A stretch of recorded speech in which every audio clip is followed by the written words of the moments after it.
screen transition. Accidentally turned off my stream transitions with my fancy award show yesterday. Oh. Shut up, Horace. Are we still muted or not? No, we are not. We are not muted. Okay, shut up, Horace. No Final Fantasy 14 players are innocent. So, wait, hold on a sec. Can you guys tell me how the music is? I just realized I want to put on, like, I have a Final Fantasy 11 music playlist. Wow. What have I done? Oh, I was trying to open YouTube at the same screen.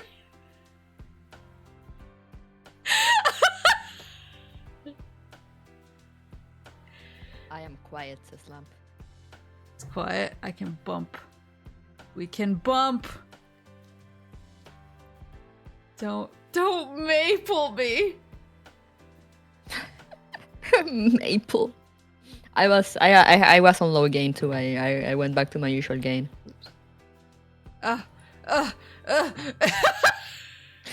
I see. I'm seeing things. I was Googling some images earlier. Wow, spoilers. I was Googling some images for my... Hold on. For my presentation. I am now lower than you. Uh-oh. Hold on, we can fix that. We have the technology. But do you know how to use it? Great question.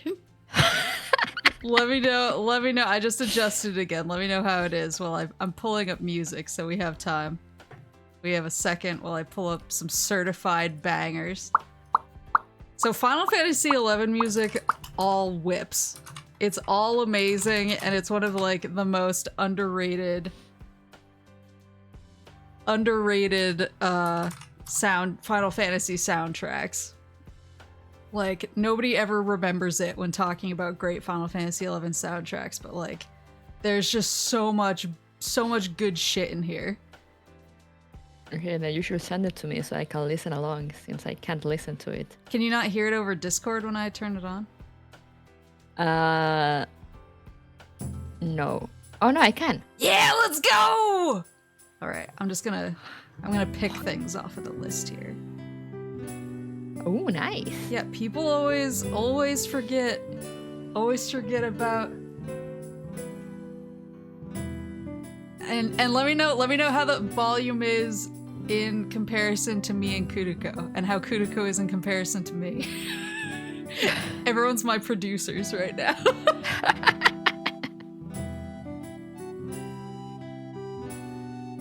The Dre of Final Fantasy XI. We all sound good now. Okay, good. Oh, Uematsu track? Yeah, Uematsu did a bunch of the tracks for at least the first expansion or two, and then I think there were other composers after that. But honestly, every single expansion has bangers in it. Like, it's all good music. Especially some people really like the battle music.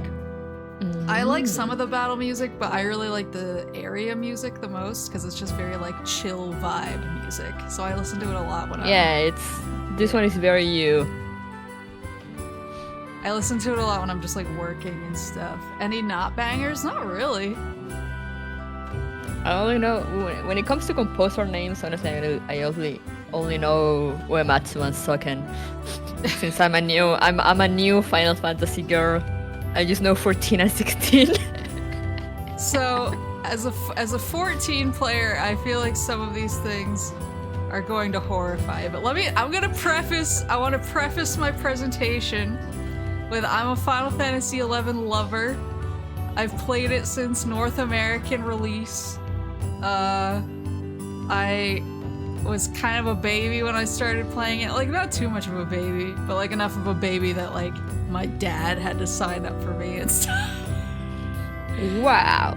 So I've been playing it for like most of my life at this point. And the developer at Square has done a lot of work. They don't promote this game very well anymore, but they've done a lot of work to make it more welcoming. So it's actually like very welcoming and very easy for new players to pick up now. Most of the things that I'm going to bring up in this presentation are no longer like are no longer a huge issue. Like some of them are still there. Like I'll note some of the ones that are still in the game. But they've actually like tried to make it so that it's more easy and comfortable for new players who are used to a certain quality of life. So it's actually really easy to get into now, and it's really fun. But this is what Final Fantasy XI players put up with in 2007 and stayed for years, which should tell you how good the game is that we put up with this stuff. Should I relate my experience with Final Fantasy MMOs? Yeah. Feel free to react honestly to any of this information and how you feel it compares to your experience with Final Fantasy XIV. So my experience is I started playing 14 on 2020. Wow, that's much later than I thought. Yeah, no, I'm like very new. I mostly started because I had a friend that played, and they got my sister into it, and she was like, "Oh, it's actually very good, and it had a lot of story. You'll like it." Because before then, I was like not an MMO player. I just can't stick with MMOs. Like I'll play them for like a month and I'll drop them because there's, kind of like the lack of a main storyline thing. Just didn't appeal to me. So I just couldn't stick with them. And before I started playing, my only experience with 14 was watching the Shadowbringers trailer in it might have been an E3. That is a banger trailer, though. Yeah. And I remember I was like, yo, this looks so sick, what is it? And I was like, Final Fantasy 14, and I was like, wait, isn't that the MMO? And like, this was years before I started playing, so I was like, oh no, it's the MMO. Never mind, like forget about it. Years later, here I am. And about Final Fantasy XI, the only thing I know is I watch a lot of like, top 10 videos sometimes when I'm bored about video games or whatever. So I've seen something about a boss battle that will take people like hours, and they had to like put a time limit on it. So that's the only thing I know. That's the only thing I know. That's in my presentation, and I have some deeper lore on that. I have some deeper lore on that because I was there. Oh my god, of course you were there. I was like, I remember watching videos and like people literally passed out because they were playing for so long, and I was like, what? I knew those people. Did you pass out? No. Yeah, so that boss in particular, people can solo that now. It's like they have changed the game a lot. Yeah, so I was playing Final Fantasy XI. I want to say I was playing it like it was a job from like 2003 to probably like 2009. And then I got busy with life stuff, and they announced Final Fantasy XIV, the 1.0 version, that didn't do so well. And I was really excited about 14 because I was like, oh yeah, it's like new Final Fantasy XI stuff, but I've never really been on like the cutting edge of technology with my computers, and all of my friends are like, there's no way your computer is gonna run 14. And I was like, that's fine, I guess. I'll just wait a couple patches. I'll wait a couple expansions, and then I'll jump into it. And then they just like blew up the world, and we're like, surprise! we're doing it over. And we fucked up. We need to do it again. And so I actually got into the closed beta for A Realm Reborn, the re-release. And that was my first time playing 14. I never played 1.0 because my computer at that point couldn't handle it. But they actually made it like a more well-optimized game in A Realm Reborn. So when that came out, my friends were like, oh, your computer can probably actually handle it now. And I was like, oh, okay. So we went to PAX and we went to the Square Enix panel where they were giving a bunch of the like first looks at A Realm Reborn stuff, and they put a beta code on everybody's seat. So if you were like in the panel, you got a closed beta code. And so I got to play that, and I just remember I was so confused because I came in and I was like, there's so many character options. I can choose so many things about my face, and like and I can change jobs wherever I want, and I'm so confused. Quests give me XP, and I don't know how to deal with that, and like don't even get me started on jumping. When I realized I could jump, I had like a panic attack. So damn. I was like extremely confused, but then I was like, okay, this is a cool game. So now I've played both for the last like, where's my mouse? There it is. I've played both for the past since like, what was it, 2014 that A Realm Reborn came out? I think so. Yeah, something like that. So I've played both since then, and I like them both for their own reasons. They're both angels in their own ways. So let's get started. Let's go. So, create a character was a lot different. I'm being mean here, because I was a Taru, and I felt like Taru had the least amount of options. But if you look at it, there's really only 4 hairstyles and 4 hair colors for each of those hairstyles, and that was it. And this, well, you could choose whether you were small, medium, or large. But that was the full extent of the customization. And they had names? I guess so. I don't know what the names are. I see. But other races had 8 faces with two hair colors per face. So they had a little bit more variety in a way. I was a Taru. I don't know if you can see. Can you see my cursor? Yeah.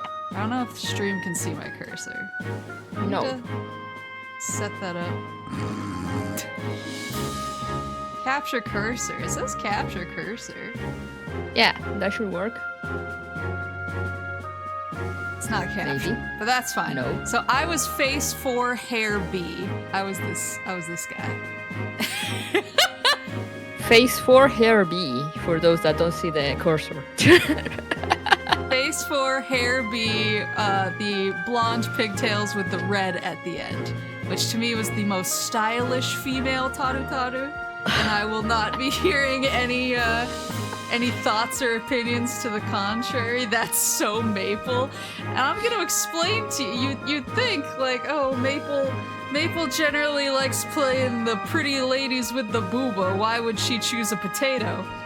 I'll tell you why I chose a potato. Because your race affected your stats. Oh!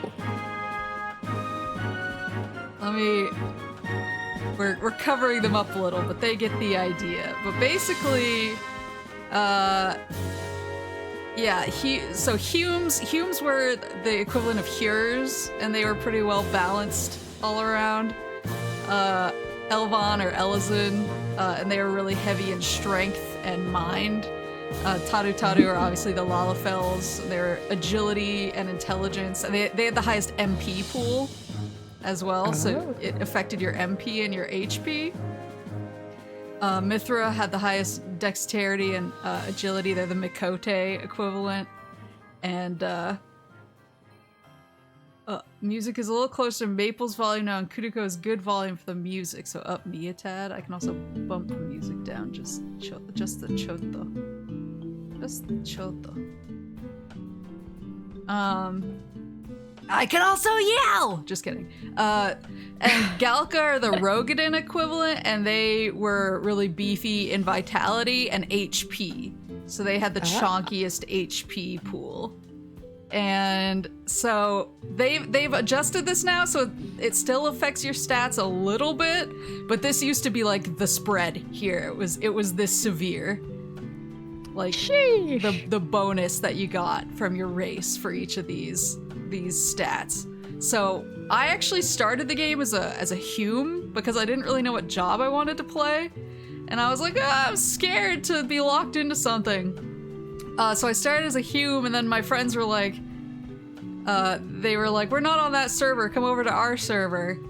And at that point there was no server switching, and so I just abandoned that character, and at that point I was pretty sure I wanted to be a white mage. So I actually made a few other characters in between to like test out how I felt, and then I was like, I want to be a white mage. And I want to have just a shitload of MP. I think I'll be a Taru Taru. Makes sense. And I wanted to be a summoner too, and they needed tons of MP. So I went with Taru Taru, even though it's not my usual, because I had to min-max it. And I knew a lot of people who based their race choice on the job they wanted to play, and then I also knew people who actually used it to pick the opposite. So I knew some people who wanted to be mages, and they were like, I'm gonna be a Galka to make it harder on myself. Like, I want to play this game on hard mode. Or some people were like, I want to be a tank, so I'm gonna play a Taru Taru because I want to like see how this goes. Of course. All of the airships ran on a schedule and in real time. This still exists. Oh, yeah, I think you told me about that once. Didn't think they will still have it. So boats also run on a schedule and in real time. So I'm trying to think, there's a airship port in each city that connects to the main hub city. I'm trying to think of if there's not really an equivalent in 14 for what Juneau is. Juneau's like kind of the center of all the cities, and then there's 3 cities out around it. But each city has a port with an airship to Juneau, and then Juneau has an additional airship out to an island called Chasm. And Chasm, if you aren't a white mage, which I'll get into in a second, the only way to reach Chasm at the time was to take the airship. So if you missed it, if you ran onto the boat platform and you saw that shit pulling away, you were like, well, it's time to bust out a book for 15 minutes while I stand here and wait for it to come back, and then take a 10-minute trip out there. Oh, the trips are timed too? Yes. Oh. So you get to chill on the airship or the boat for like 10 to 15 minutes, depending on what airship or boat it is. Oh yeah, sorry. El Shimo is the island, Chasm is the port town. But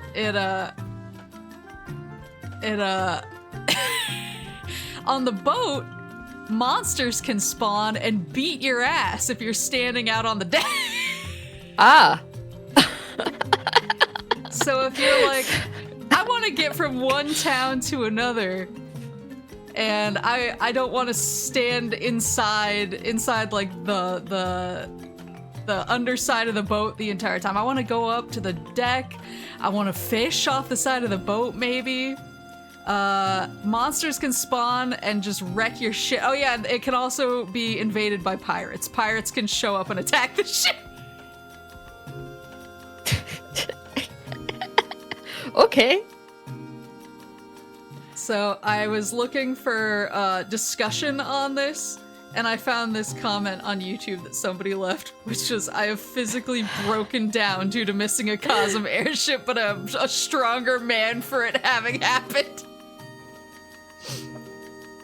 So the other thing is like I alluded to earlier, you don't get XP from quests. Well, you kind of do now because you have quests that you can accept from a thing called Records of Eminence, which gives you XP. But back in the day, like, you didn't get XP from quests or anything. They were just there to give you items or story progression or stuff like that. And so in order to gain XP, you would join XP parties, which were just groups of 6 people who were out somewhere in usually a pretty dangerous area, who would form a camp and would sit there pulling monsters back to their camp and killing them for XP points. Oh. And so if you were invited to an XP party, or if you were in an XP party and like your white mage left and you needed a healer and you found a white mage and they needed to take an airship to get to you, you knew you were waiting for at least 20 minutes for them to get there. If they were not already on the ship already. And then sometimes you would be like, oh, they're coming, yay! And then they would message you and be like, I just missed the airship, I'm so sorry. And then you would be like, well, it's 30 minutes now, boys. Everybody kick back, go get a sandwich. No.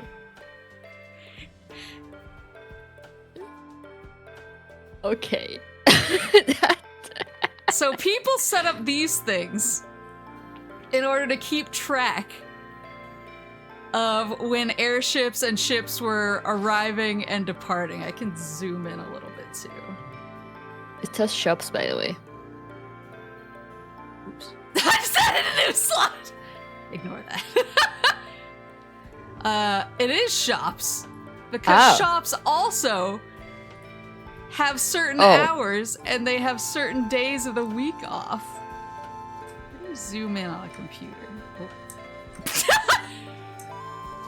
Oh, I did it. I did it! I'm a genius. So you can see down here, here's the ferry.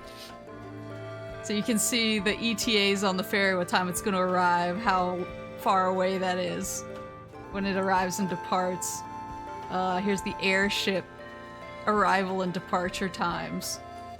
But yeah, so shops, in fact, also keep hours. So a lot of them are open like 5 in the morning to 8 p.m. at night. Or some of them will be open from like 9 to 11, like stuff like they have hours that they, and if you go up and talk to them when they're closed, they're like, we're closed. Oh. And then they also have holidays. There's days where they just aren't open. I see. Because it's their shop holiday. Okay. So like Dark's Day, which dark is kind of the element of like decay and stuff like that. On Dark's Day, the cooking guild is closed. Oh. Yeah, 11 is a living world first and a game second. That is exactly correct. I see. The NPCs need time off too. No, they don't. They need to go home to their families. They don't have families. They have actually added extra NPCs into the shops recently. Not like super recently, but more recently than this, that sell some of the same stuff and they're open 24/7 because I think they were like, this is a bit too much. But if you really want to play the original experience, you can ignore those NPCs and you can try to be leveling up your cooking, and you really just need some frickin' oranges from the shop, and he's gonna tell you to fuck off for like a full hour because he's like, it is the holiday for me. They get to stand at work to say no to. Yeah, they don't even go to their families. They just stand there. They're still there, but they're saying no, not today, son. Come back tomorrow.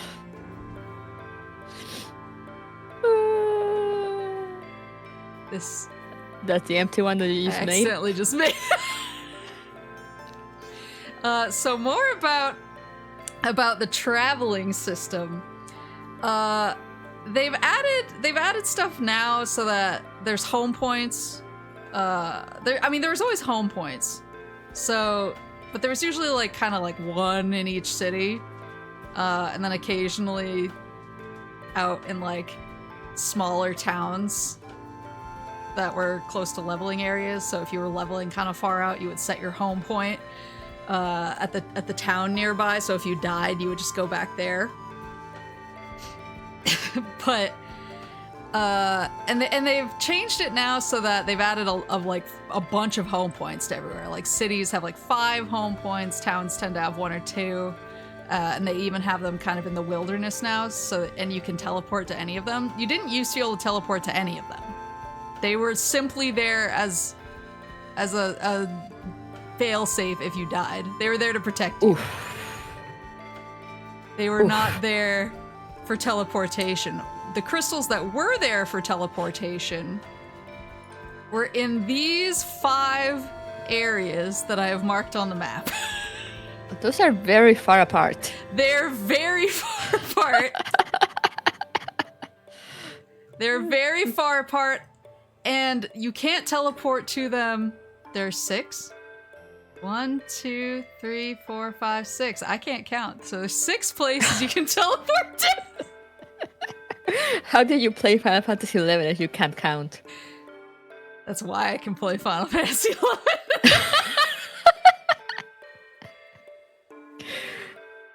So there's 6 places you could teleport to, but you can't just teleport to them willy-nilly. You can't be like, I'm teleporting to such and such. The only job that could teleport to them was a white mage. It was a white magic spell.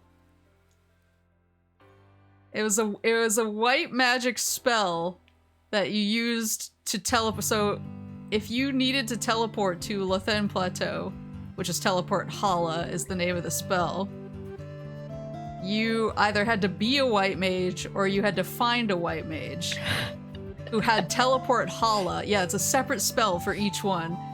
Oh. So you'd have to find a white mage and say, do you have teleport Hala? And they would say, yeah, man. And they would bring you here. And then if you wanted to get, like, over here, you had to walk. Oh. Or ride a chocobo, if you could rent one. But chocobo rental prices were dynamic as well.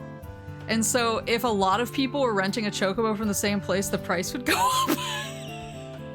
Oh. Yeah, there's also, you could teleport to the past as well. I'm trying to think of a good... So there's teleport... You could teleport up here, you could teleport Hala, teleport Dem, teleport me. This, you could teleport out to the desert here, and then this is the same island that Chasm is on. Oh. And so... What about the other islands? No. Okay. This one you have to take... This one here you have to take a tunnel to get to. You take a tunnel through to get to it.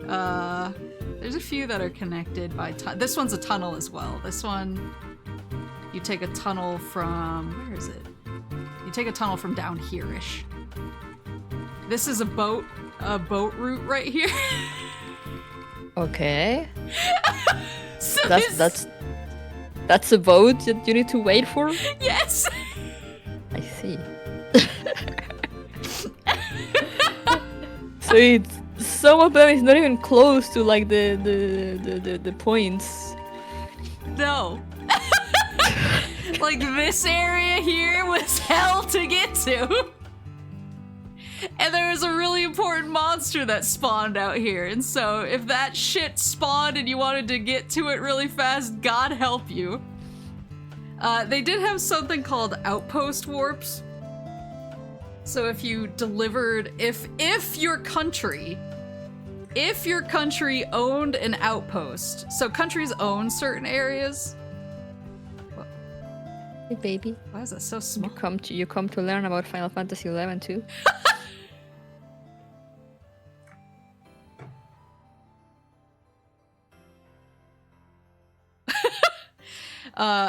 If you what was I saying? La creatura. If you wanted to like get an outpost warp to a certain area, your country had to own that outpost. And countries owned outposts by people from their nation having signet on and fighting in that area. They could also complete special missions and stuff there, like expeditionary missions, but for the most part it was whoever was fighting the most in an area. And at the end of the conquest tally, it would say, oh, Sandoria owns this area and Bastok owns this area. Wait, how? Go over that again. How do you see which country owns what? There's a conquest map, so you can check it like once a week. There's a weekly tally of who's doing the best in conquest in each area. And so, like, the real coups were when people from, like, Sandoria, which is one city, would go to Bastok, which is another city, and push their ranking up right outside the city, which was hard to do, but they would do it. And they would take control of the area right outside. And if your country controls that area, you can complete a little quest, a delivery quest, and you can get a warp to that area. But certain areas your country just winds up never owning because nobody cares enough to push for it. And what happens if it gets taken? Do you need to then, like, do the quest again? No, luckily, once you do it once, the outpost warp stays. But people would get really mad if you're, like, in Sandoria and you look out at the area around Sandoria and it's owned by Winders. People would get really salty. So it was more of like a salt thing than anything else. But people from Winders would get excited because they're like, I can get the warp. I can get the outpost warp outside Sandoria now. Thank God. I can move slightly faster. No. But for the most part, it was a lot of walking. When you wanted to get from point A to point B, you either had to get a chocobo, which cost money until they added the ability to call your own later, or you had to hoof it. And and you couldn't ride chocobos into certain areas. You couldn't ride mounts in like dungeons and stuff. And so you just had to walk and pray. And I'm remembering all this stuff that I forgot to put into the presentation. A lot of these areas were really dangerous. Even to high-level players, they were like filled with really dangerous monsters. So we had spells, Sneak and Invisible. And Sneak made you silent so you wouldn't get noticed or aggroed by monsters that could detect by sound. And Invisible made you invisible so you wouldn't get aggroed by monsters that detected by sight. Wait, there are monsters that can detect you by sound? Yes. Okay. Okay, sure. So you would cast Sneak and Invisible on yourself. Again, a white mage only spell. And red mage. Red mage and white mage. And if you weren't a red mage or a white mage, you had to bring potions. It was generally considered rude if you didn't have your own potions on hand. You brought your own. It was slime oil. I'm trying to remember. And invisibility, something powder, prism powder. It's been so long since I... What? No, my cat was pawing at the map. She put her paws all over the map. It's been so long since I had to use any of those items because I was a white mage. So I was my own Sneak and Invis. There were monsters that also aggroed by magic casting. And so if you cast magic too close to them, they would come over and beat your ass. And yeah, in some cases, monsters were true sight or true sound, so they could just hear or see you even if you were sneaked or invised. Okay. And also, Sneak and Invisible had random durations. What? So sometimes you could cast Invisible on yourself to run through an area, and like right after you finished casting it, it would be like Invisible is about to wear off, and you were like, no! And you had to find a safe place to recast it. Why? Sometimes it would last really long though, so you would have no, it's great. Sometimes you would have like you would cast it and you'd be like, damn, this Invisible's lasting so long. No, if you cast it and it lasted a long time, you just felt like the luckiest person on earth. Why would you add RNG to that? Why not? Why? It's a lottery. You can level down if you die. So if oh no, I hate that. So if Sneak or Invisible wears off and you're in a bad spot and you haven't gotten a ton of XP after your last level up to give you some buffer XP, you can get smacked in the back of the head and lose a level. No. Which was super fun if you were like level 70. So I had a friend. It was actually my friend who had the flavor macros. He was like RPing constantly. Ah. He was too lazy. The one that had like macros for every attack? Yes. So for like Blizzard, he had like Shiva, grant me your icy embrace and stuff like that. And we all made fun of it. That's fun though. But he was really lazy. So it was generally accepted that when you leveled up, you stayed in your leveling party long enough to get something we called buffer. So just like enough buffer XP that if you die a few times on accident, either in doing events or whatever else, battlefields, that you wouldn't level down. But my friend never got buffer because he was a lazy piece of shit. And so we would go into these really hard fights, and he would be level 75 and he would get punched and die, and he would level down to level 74 and then he couldn't wear half of his gear anymore because he was level 74. No. So he's just standing there kind of like half naked. Because he's like, oh, half of my gear is level 75. And we were like, well, that sucks. Well, too bad. You should get buffer, you nerd. And he was like, oh, but buffer takes so long. I understand that. I can relate. I can tell you right now, only by these few slides, I will have not lasted on that game. It's a living world. It made me. If I wanted a living world, I would go outside. But what if you don't want to go outside? What if you want to experience a living world and be inside? Now that's the lifestyle I'm talking. You're basically just role-playing going outside. That's what I'm talking about. The thing that has me the more baffled is like it looks like you had to it sounds like it's a play that you had to like team up with people or like talk to people like to randos a lot, and I'm wondering how did you do it? Yeah, you're afraid to talk to strangers. So that's the beauty of Final Fantasy XI. I was actually gonna get into that at the end. That's the beauty of it, is it's so like, or it's not really anymore. Now you can totally play it solo, but back in the day it was so ruthless that you just overcame your fear of other people. I talk to other people all the time. You were like, I have to make friends if I'm gonna make it through this. No, I hate talking to people in MMOs. See, I do now, but I think it's because I'm not forced to.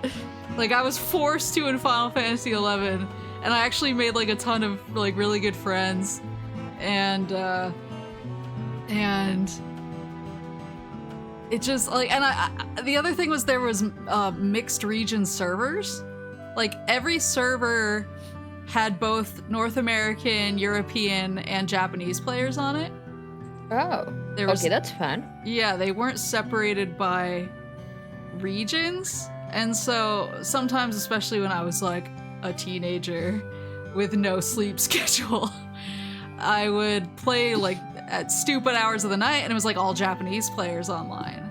And so you could just like talk to Japanese players and be like, hey, like I want to party with you, or hey, is there any room in your party for me? Do you need a healer? And I met a lot of Japanese players that way who were really nice and they always wanted to practice their English on me and I could practice my Japanese on them. And so you make friends pretty fast. Oh, this is the pirate music. Oh.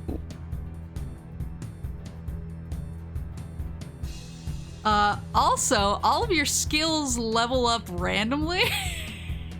Elaborate. So if you see on the screen, there's skills for pretty much everything you can think of combat-wise.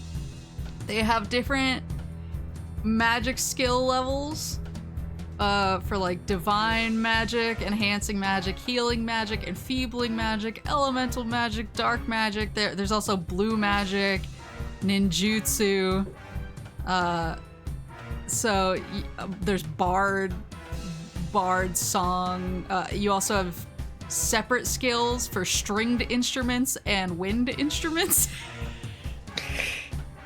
But then there's also all the different types of weapons.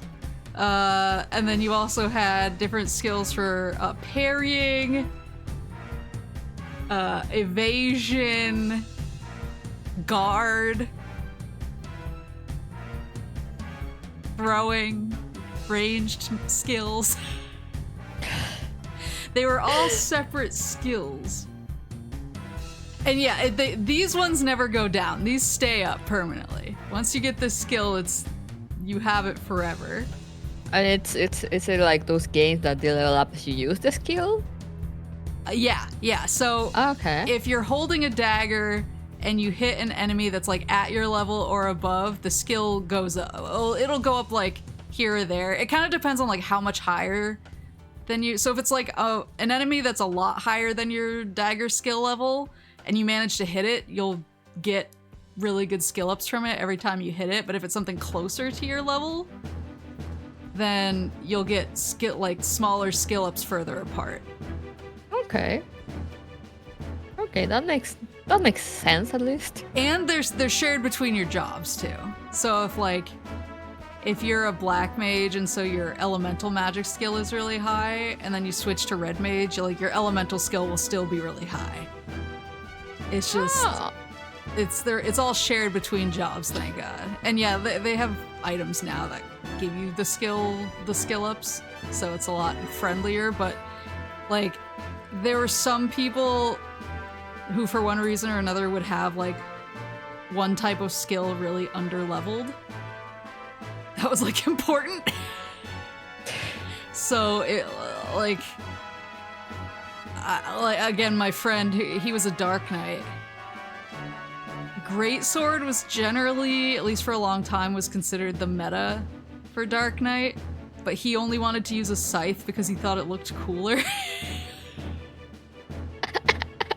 And so he had like a really high scythe skill and like no greatsword skill, so we had to like take him out to really dangerous areas and be like, just try and hit it, just try and hit them, get the skill ups.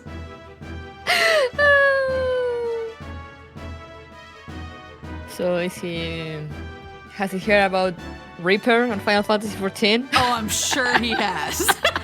Well, the second they announced Dark Knight, he texted me and he was like, Dark's back. And I was like, I swear to God, I'm blocking this number.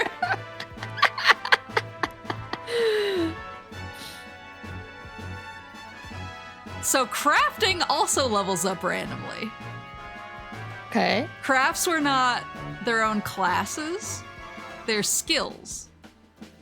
Oh. And so if you were like, I was a white mage, but I was doing cloth crafting to get cloth crafting skills.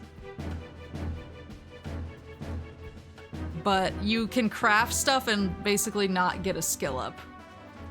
Oh. or you can get really lucky and get a bunch of skill ups. I mean, the random skill level up doesn't sound too bad. It's honestly, like, it was very satisfying, but I think especially for crafts it was hard because a lot of crafters, there was a lot of crafting, and it depended on what craft you picked too, but there was a lot of crafting where the higher level skills that you needed to do to level up just used a lot of really expensive items, and you were like, if I don't get a skill up off of this, I swear to God. Oh. Papamoose got really into the crafting system. So he actually Is that how he got rich? Yeah. So he actually got woodworking to 100 pretty fast. I think he was only like level 26 when he did it, which is insane. It's like not something anybody does. But he got it to 100, and then he got all of his other crafts to cap. Because you can't have max level on all of your crafts. You can or you can't? You have to choose. Ah. You have to pick, this is the craft I want. And that's the one that you can get to 100, but then all of the others will cap at 60. Oh. So he chose woodworking because he liked making staffs, staves, and woodworking was honestly pretty good for money, which I'll get into later because you crafted arrows and you crafted a really important ninja tool. And so it was a pretty like solid income stream. And wait, you had arrows?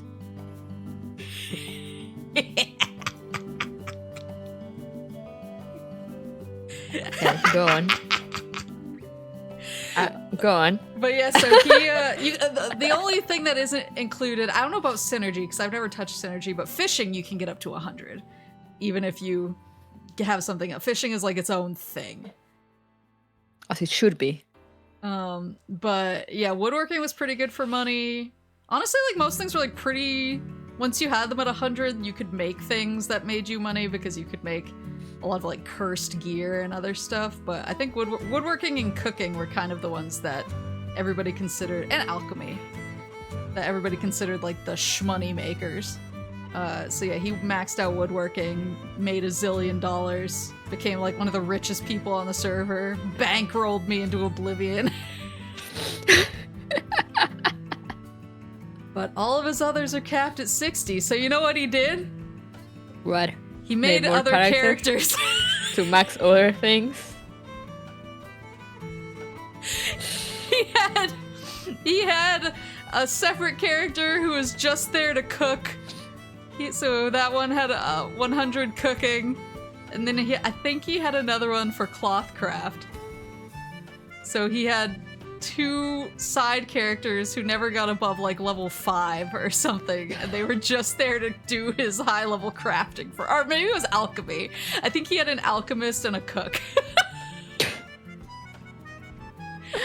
Because he was like, how am I gonna do the higher level synths otherwise? And I was like, you just don't get to. No, that's valid, you know, wanting to max all the craftings. That's something I can understand. But he had to level them all up via random skill ups. What a gamer. What a gamer, yeah. The mules. So let's talk about crafting. So all of this has largely been debunked, I think. I think most of this is considered to be like pseudoscience. Fake news. But this was, in like 2007, this was accepted as fact. Like Papa Moose followed this religiously, like his life depended on it. Because he was like, I want to ensure that I get that I maximize my investment when I'm crafting. This song explains so much. How about you and your dad? Anyway, continue. So basically the idea was you have to consider the crystal that you're using, whether it's fire, ice, wind, earth, and then if you want it to be successful, if you're using a wind crystal, face south, but if you want to get skill ups, face east. The moon, people factored the moon phases in as well, so Papa Moose would actually figure out when the next, like, new moon was gonna be. When he was making... What do you mean figure out? You could do it using stuff like this. There's a moon calendar on here. So he would figure out, oh, the next new moon is going to be in 3 days. And he would be like, Maple, I'm not going to be available on Saturday. Because there's going to be a new moon and I'm looking to get some high quality staves out of my synthesis. Okay. Wanna see something about using different crystals depending on the day? Mm-hmm. Yeah, so it was both the compass direction and the day of the week. So you can see down here, if you're using a wind crystal, for success, you're gonna want to use it on Earth's day because wind is strong against Earth. But if you want HQ, you're gonna want to use it on Ice Day because it's more difficult, but you can get a higher quality out of it because it's harder to do. Did he cry when he found out it was all a waste of time? No, he still acts like this. He still follows this guide. So, okay, day of the week, compass direction, and moon phases. Uh-huh. Okay. Okay, sure. And he went further. He would wear certain types of gear when he was synthing as well. So, like, if he was synthing with a wind crystal, he would wear his ice staff. Because he was like, if I have a higher ice element on my body, maybe that'll help me HQ more. Is that true, or was he just... I think he was making shit up, but to him, it felt significant, so he did it. The placebo effect. The copium. Copium! Sorry, family. Christmas is cancelled. I got a craft in Final Fantasy. Okay, but he actually did that to me. I think I've told this story before. But my high school prom was on a certain day, and it happened to line up with a moon phase that he needed to get through the moon gate. And so he was like, I really need to go right now to get through the moon gate while the moon is full. And so he didn't like take any pictures of me or anything, so all the pictures are just like me and my mom standing there like smiling awkwardly. No. And I like cried and he was like, oh, I didn't realize. Why would you do that? Because he had priorities. That's slightly worrying, but sounds like a Papa Moose thing to do. Based, but what the fuck? Yeah, I'm like... On one hand, I so respect it, but on the other hand, what the fuck?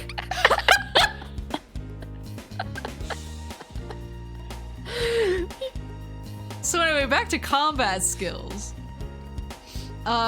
So you didn't learn new weapon skills, new like moves based on your job. Like your job could factor into it. There are certain things that was like, oh, this can only be used by paladins or red mages or whatever. But you actually learned your weapon skills based on the skill of your weapon. Now that I'm saying it out loud, that sounds super obvious, but So you had to have like a sword skill of 30 to learn Burning Blade. Or 50 to learn Red Lotus Blade. Okay. He's why we got the warnings before the game. There was one of those, don't forget about your friends and family. Yeah, I wonder why. He's the reason.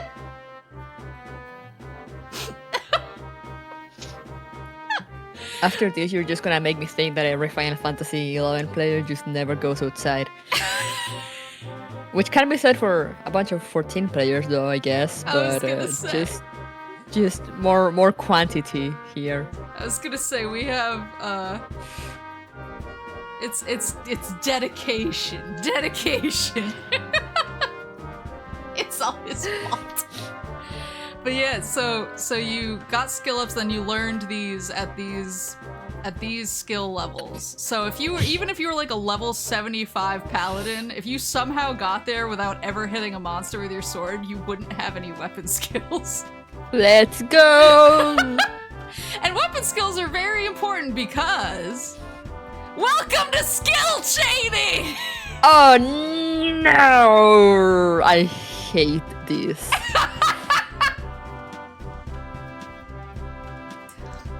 So skill chaining. You have to know. This isn't even updated. This is an old chart. But we're in 2007 right now. Everybody put on your Nickelback or whatever. But this is a chart. Look at this graph. Literally. Look at this graph. So skill chaining was pretty crucial to doing big damage numbers. It was used both in XP parties, but it was especially used in like endgame fights. Okay. You had to know how your weapon skills interacted with the weapon skills of other people in your party. And so there was also a thing. Okay, let me back up. So the way that you use a weapon skill is you need to hit 100 TP.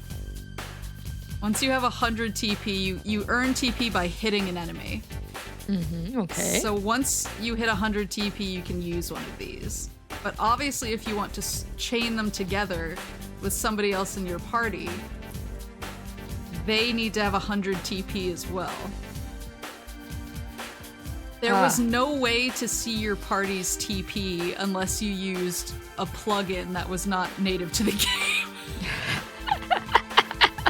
So you had to communicate with your party. You had to be like, my TP is 57%. My TP is 83%. My TP is 95%. TP is 100% ready to skill chain. And like people had macros set up to notify their party of like where their TP was at so that their skill chain partner, which you had to like organize ahead of time usually. It had to be like, okay, so are we gonna make usually when I was playing, distortion was the big one that wasn't light or dark. So like, okay, who am I making distortion with? And you would have to coordinate amongst yourselves. So like the Dragoon would say, okay, I'm gonna use double thrust. Dark Knight guy, you use slice and we'll make distortion together. Like that sort of thing. Oh. You would plan it out ahead of time. And then the Dragoon and Dark Knight would just like keep the party updated on what their TP was. And when they both hit 100, you have to use it one after the other. So the Dragoon would go, and then a couple seconds later the Dark Knight would go, and then it would do the skill chain. But this is what the graph looks like. So you have to be like pretty familiar with your own skills and any like potential party members' skills.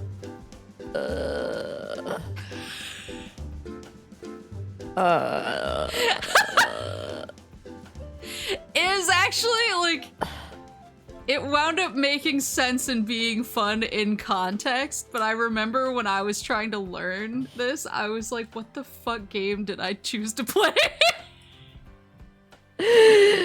And then you chose to stick with it. And then I was like, I'm never gonna leave. I'm gonna play this till I die. Yeah, there's multi-level skill chains to get up to like higher levels of skill chain. And then yeah, to unlock certain special weapon skills, you need to do these skill chains like a bunch of times.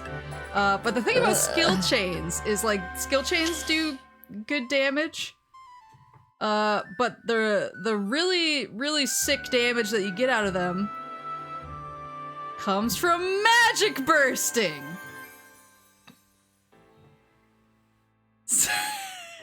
So you need to, if you're the black mage in the party, or the red mage sometimes, you have to go through and figure out, okay, what skill chain are they gonna do? Oh, they're gonna be doing, a level 2 skill chain. They're gonna be doing distortion. So I can cast either a water or an ice spell in order to magic burst. And magic burst is just like, you cast a spell and it does a bunch of extra damage. Or if you cast a debuff spell, it has a higher chance to hit. And take effect. But as the mage, you have to be tuned into what your party is skill chaining so that you can do the appropriate type of burst based on which skill chain they're doing. And you have to get your timing right. That was the hardest part for me, is I leveled Black Mage was the 3rd job I got to 75. And I remember being like really confused because in some cases, if you're using like an ancient magic, if you're using like flare or something, you had to start casting it almost before they did the skill change. Ah, right. Cast timers. So you were like, hey, are you guys ready? Are you going? Okay, I'm gonna start casting right now. You better fucking skill change.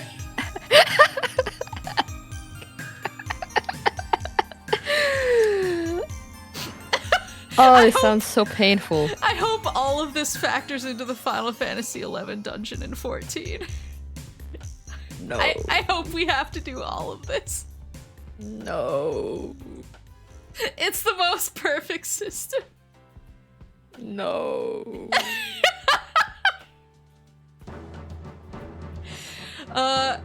So you can only change jobs at home. This was one thing that really freaked me out in 14 because I could like just be standing out in the field and change jobs, and I was like, what the fuck? Here you had to go home to change a job. And so you really wanted to make sure, especially if you were heading out to a really remote area of the world for like a big fight with your link shell, and you're like, guys, what am I coming as? Tell me what job I need to be. And they would be like, come as samurai. We need another skill chain partner out here. And so you'd be like, okay. And you would get all equipped in your house as a samurai, and you would head out there, and then they would be like, hey, our white mage dipped. I know you have a level 75 white mage. Could you go back? And so you would have to go back to your house, change into a white mage, and then walk all the way out there, however long that took. No. And that was that happened, if you had like I had a good link shell, but there was definitely some instances where those things happen. Someone would be like halfway out to us in like a 30 or 40 minute commute, basically, and we would be like, go home, change your job, do it again. I didn't even put sub jobs in here. So you had sub jobs as well. So you had to unlock them. But basically your sub job, they've changed it now so that it's actually, you can break its limit and it can be a little higher.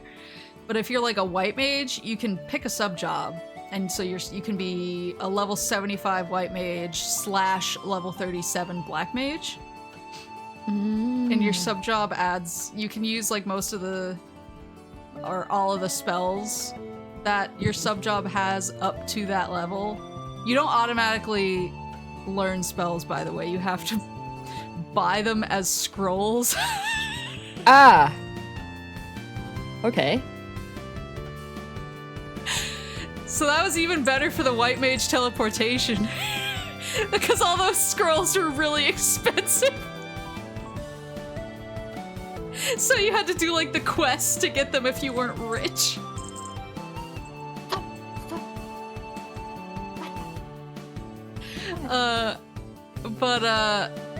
So it was kind of actually interesting because you could kind of pick your sub job based on what type of stuff you wanted to do. So like there were people who played white mage and then sub job black mage because black mage gave you an ability that made it so sometimes your spells would cost less MP to cast, but then other people preferred summoner as a sub job because it gave you more MP and it had an automatic refresh, so your MP would tick back by itself.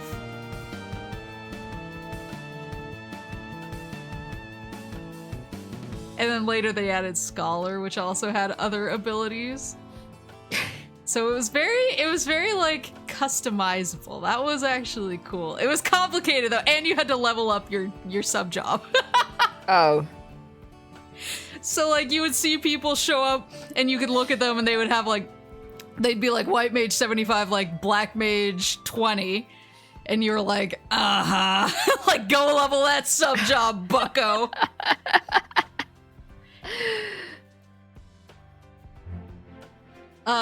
So you know how there's level caps in 14? Yeah. So like when you go into what's that guy's name? Brayflocks or whatever. It's like, oh, you're level 30 now. But you're still wearing your gear. Mm-hmm. When you go in. Not so in old Final Fantasy XI. In old Final Fantasy XI, if you were a level 75 character and you entered like a level 30 cap area and you weren't wearing any gear that was level 30 or below, you just zoned in and you were naked. Ah. Because it just popped that stuff off of you and was like, good luck. So a lot of people kept different levels, or they kept different gear sets. So like I personally had like a level 30 gear set and a level 50 gear set. Like I had kind of the common ones, so that if you got asked to do something that was a level 30 cap, you're like, okay, well let me get my level 30 gear out of storage. And if you didn't have any level 30 gear or level 50 gear, then you just couldn't do it. And sometimes that was the excuse, because you would ask your Link Shell friends, you'd be like, can you help me with this level 30 thing? And everyone would be like, I don't have gear for that. And you're like, okay. Guess I'll die. Good friends. So in 14, you can't change your gear when you're in combat.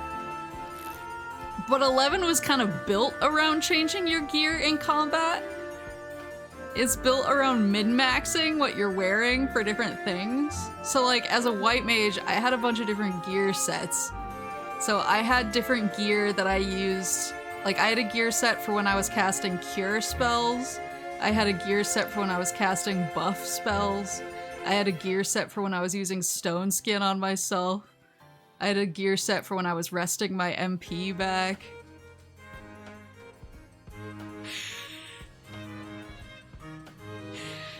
And you kept all of that gear on you at all times. And you built macros to swap in those gear sets for different actions. So a lot of like DPS characters would have like a gathering TP gear set and then a weapon skilling gear set. And you had to do the macros like that? This is what mine looked like because I used the plugin. The one on the left is the legal in-game version. The one on the right is if you have a plugin that pulls from a notepad file. But I needed to min-max, so I used the one on the right.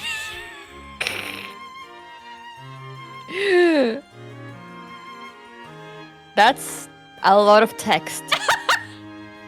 Well, in some cases, you've changed almost every single piece of gear you were wearing, depending on like what you had. I was very min-maxy. Like I liked every spell to be like perfectly optimized. And so I changed things even if it was like only a slight increase in efficiency. So yeah, I had like stupid big macro files. And yeah, that's a lot of gear to be carrying on you at all times. Well, like it was really, yeah, that's the thing is your inventory is always bursting. But that's the thing in 14 is I actually felt I was confused. Because I would buy 2 sets of gear when I first started. I was like, oh, well, this gear has, you know, this stat on it, so that would be better for when I'm doing this, but this gear has this stat on it, so it'd be better for when I'm doing this. And I would take them into battle with me, and I was like, why can't I change my gear?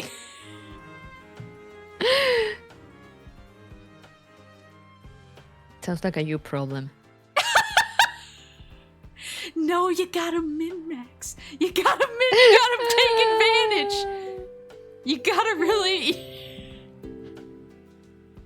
Oh, there's a vocal version of this song, and they played it at a Distant Worlds one time, and I cried so hard the random guy next to me had to ask if I was okay. And what did you tell him? I was like, no.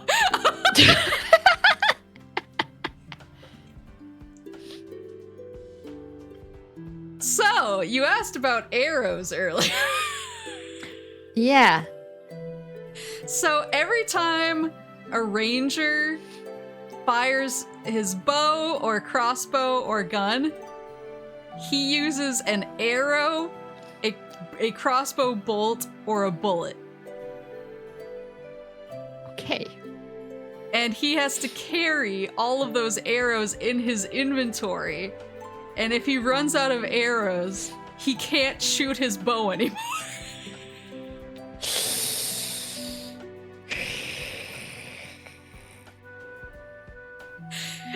Lovely. And they were kind of expensive. So it was like, people thought of Ranger and I'll get to it in a second, they thought of Ranger and Ninja as like kind of the bougie classes, like the rich people classes, because you could only really effectively play them if you had a ton of money to continue buying arrows. Or make your own. A lot of rangers became woodworkers so that they could craft their own arrows to be more cost makes effective. sense. Makes sense. It used to be... They've changed it now so that you can actually buy a lot of arrows from a Moogle who's kind of chilling in every city, and they come in what are they called? Not satchels, but it's a word like quivers. They come in quivers, so you can stack the quivers, and then when you use a quiver, it gives you a stack of 99 arrows. So you can basically carry 99 times 12 in one inventory slot, but it didn't used to be like that. It used to be every stack of arrows took up an inventory slot, and so some rangers would come out to a party, and then at some point, in XP parties, at some point they would be like, I'm down to half a stack of arrows left, so like I have maybe 5 more fights left of me, and then I gotta leave unless you guys are cool with me going back to town, buying more arrows, and coming back.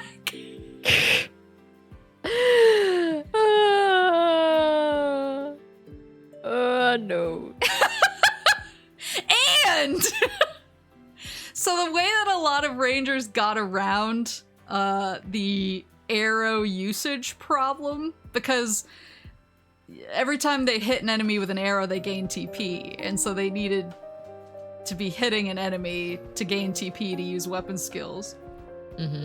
But at some point, Square Enix was like, so rangers used to actually hit enemies with a physical weapon, so you can see she's wearing daggers.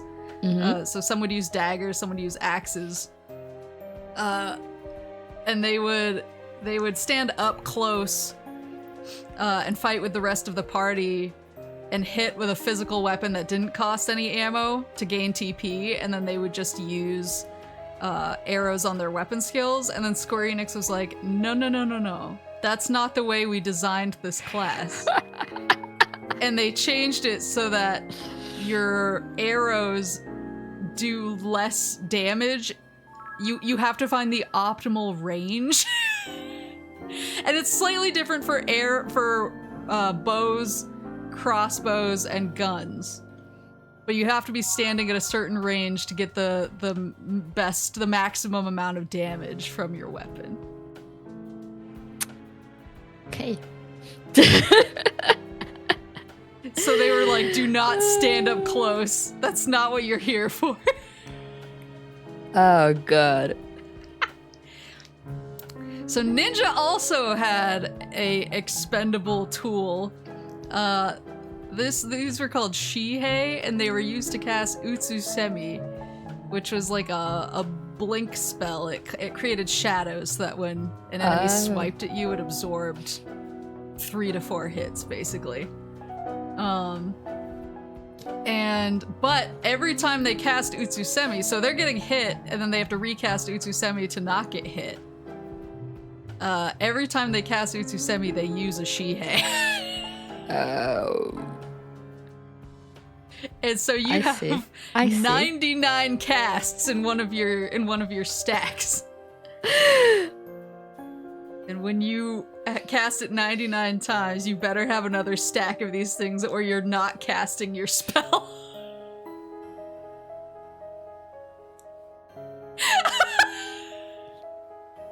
But did they use... I'm guessing they didn't throw things that much. Well, Shihei was specifically for the blink spell. And so if they're getting hit by an enemy, basically each one of these lasts for 3 or 4 enemy hits. Oh. Oh, that's not a lot.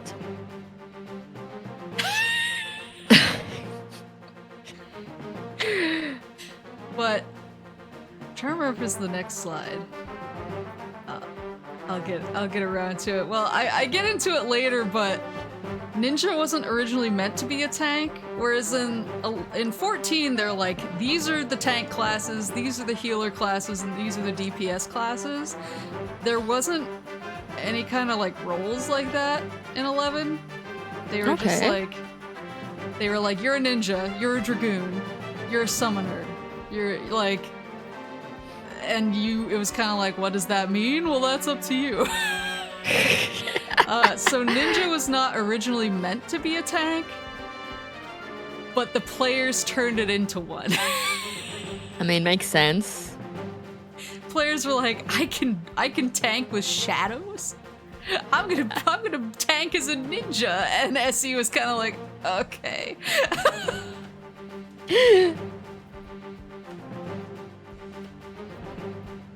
There were also skills that you could only use once every 2 hours. What? They were colloquially called 2-hour abilities. Why? So if you were in like a really precarious position, it's sometimes factored into like your strategy going into a fight. So since I was a summoner, my main 2 jobs were white mage and summoner. But when I was brought along as a summoner, like my 2-hour ability was kind of like built into the strategy. They were like, Maple, at this point, you're gonna use your 2-hour and do this. And I was like, okay, chief. heard, but if you messed up your 2 hour, like, you had to wait another 2 hours to use that ability. Why? And what kind of abilities were they? Like, what? I mean, so some of them were really good.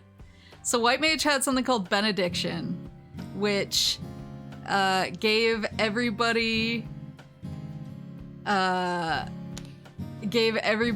full HP. It just like healed everybody in the party to full. So that's a really good one. Red Mage had Chain Spell, so they could cast spells without any recast or cast time. And so that was good for just like spamming a bunch of spells together.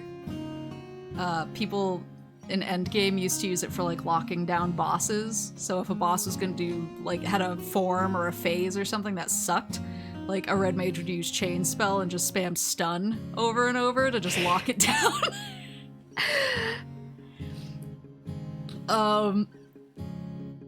And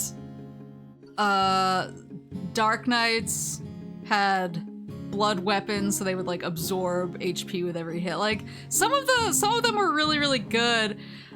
Dragoons actually got theirs changed at some point because for a long time their 2-hour ability was just to call their wyvern. So Dragoons all had wyverns. They had little dragons.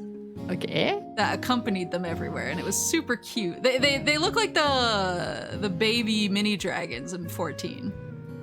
Oh. And they just you give yours a name. Mine was named Giz. Or no, mine was named Ginger actually. And yeah, you could give them a name. But their 2-hour ability for a long time was just to call their wyvern, who basically was there to like attack with them and sometimes use a breath skill.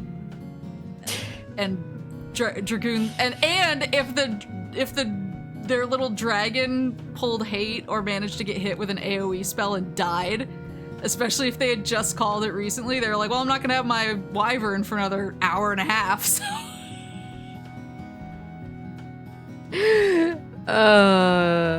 But oh no, there were other 2 hours that weren't as good, like ninjas, who was their 2-hour ability was killing themselves. Okay. Why? It's called Mijingakure. Did it do damage on this? It did damage. It did more damage if you had full HP. If you used it with very low HP, it did not do a lot of damage. The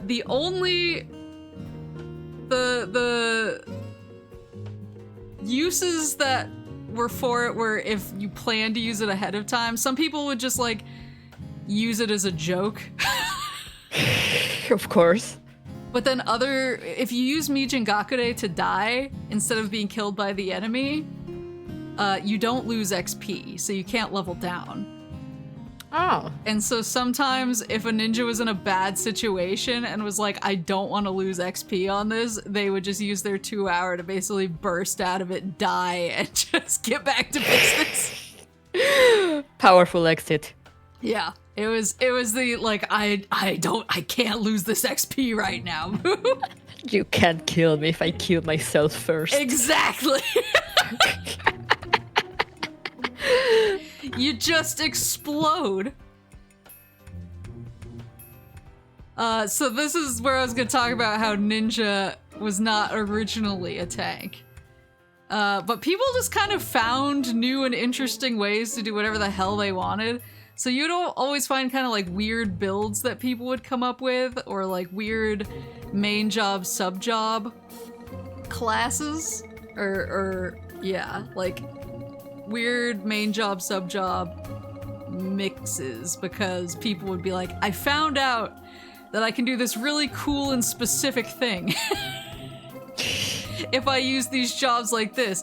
Does it work in endgame? No. Does it work in a party situation? No. But is it really cool in this one situation if I use it on my own? Yes, and I'm going to do that.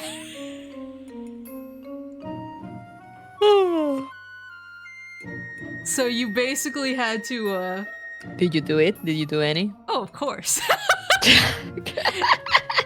And my link shell used to be really mad at me about it, because I would be like, guys, guess what? I showed up as White Mage Paladin today because I want to see if the extra defense does anything against this AoE damage. And they were like, Maple, you dumb piece of shit. Go home and change. And did you change? Yes. I was a team player. But I liked goofing too. It's fun to goof. But yeah, we just kind of Final Fantasy XI players just did whatever we wanted. And I mean, you're still doing Final Fantasy XIV.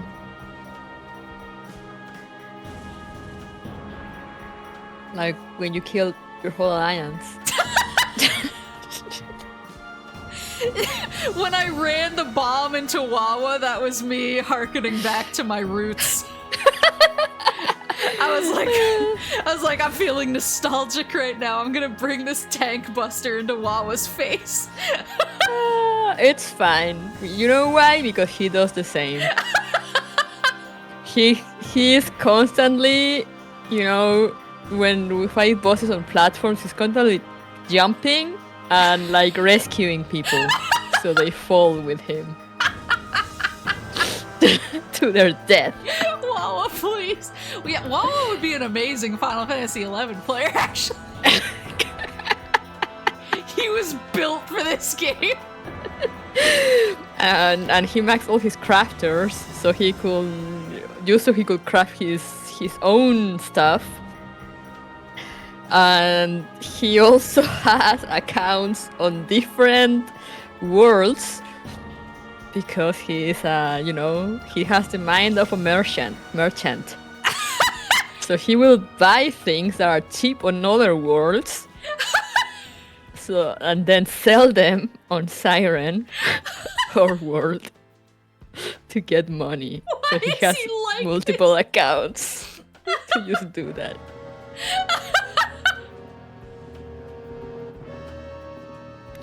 So yeah, I do feel like he will have like Final Fantasy XI. He's just a time-looped version of my dad.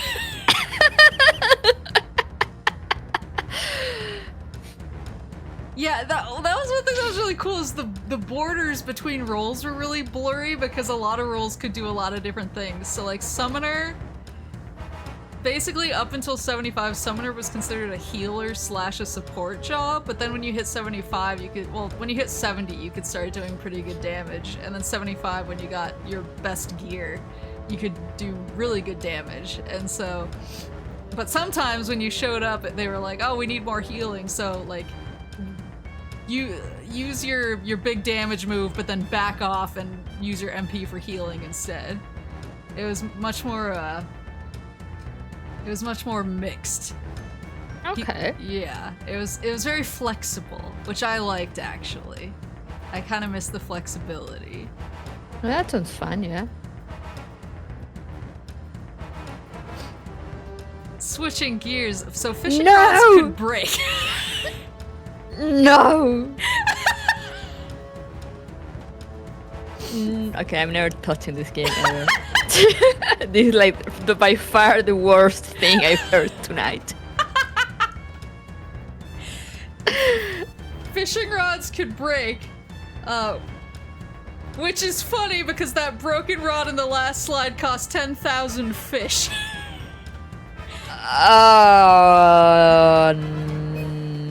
No. You get it from a quest, and the quest is that these two brothers are having a fishing competition, and they're like, bring me 10,000 fish so I can beat my brother. It's 10,000 moat carp specifically. So... and I see they roast you too. So they're like, bring me 10,000 moat carp so I can beat my brother. And you're like, okay. And then they give you that fishing rod. The Lu Shang's fishing rod, which is broken here. And they also give you this key item which says, this certifies that you have gathered no less than 10,000 carp. Please spend your time in a manner more beneficial to society. Your achievement is noteworthy for its utter lack of meaning.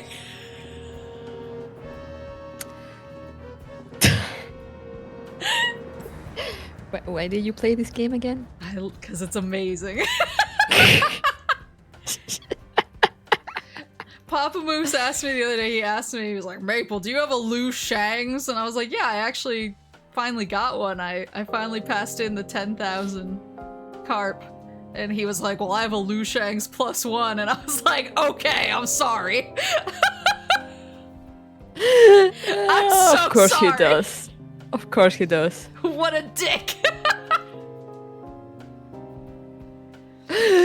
I hope you don't like being able to open doors easily. For the most part, opening doors is not an issue. But there are certain doors that require certain circumstances to be met. Yeah, these are all easier nowadays. But back in 2007, so this door on the left, you can kind of see it over here in the corner. There were 4 switches in front of the door, and so you needed 4 people total to stand on the switches to make this door open. Oh no, more socializing. So you needed, if you wanted to get through this door, you had to be like, hey, 3 of my best friends come out to this. I need to open a door. The zone was called Garlage Citadel, and we all refer to it as Garbage Shitadel. And what's behind the door? Tougher monsters, certain things you need for quests, certain places you needed to go for missions, like important things. You had to open chests, so for each job there's 5 artifact pieces of artifact gear, kind of like there are in 14. But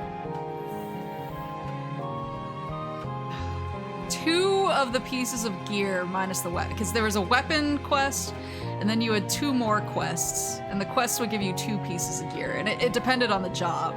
So like White Mage got like boots, and I think the body piece.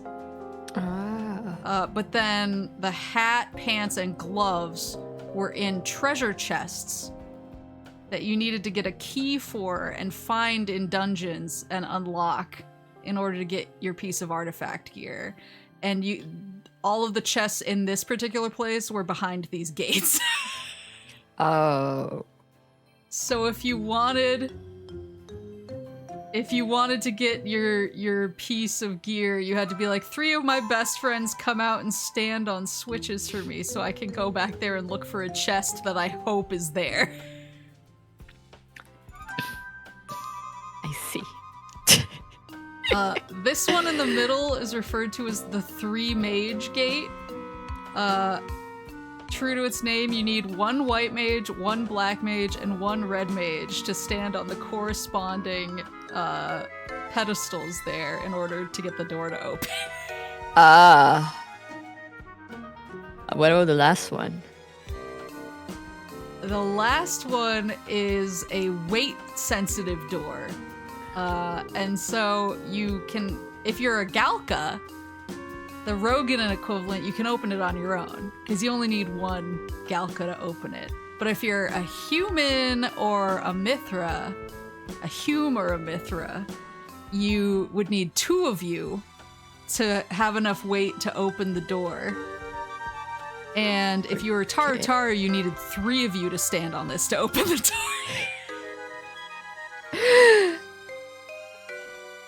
Oh god.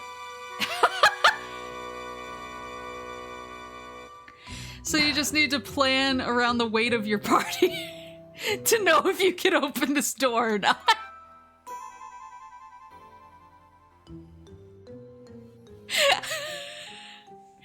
Now let's talk about Dynamis.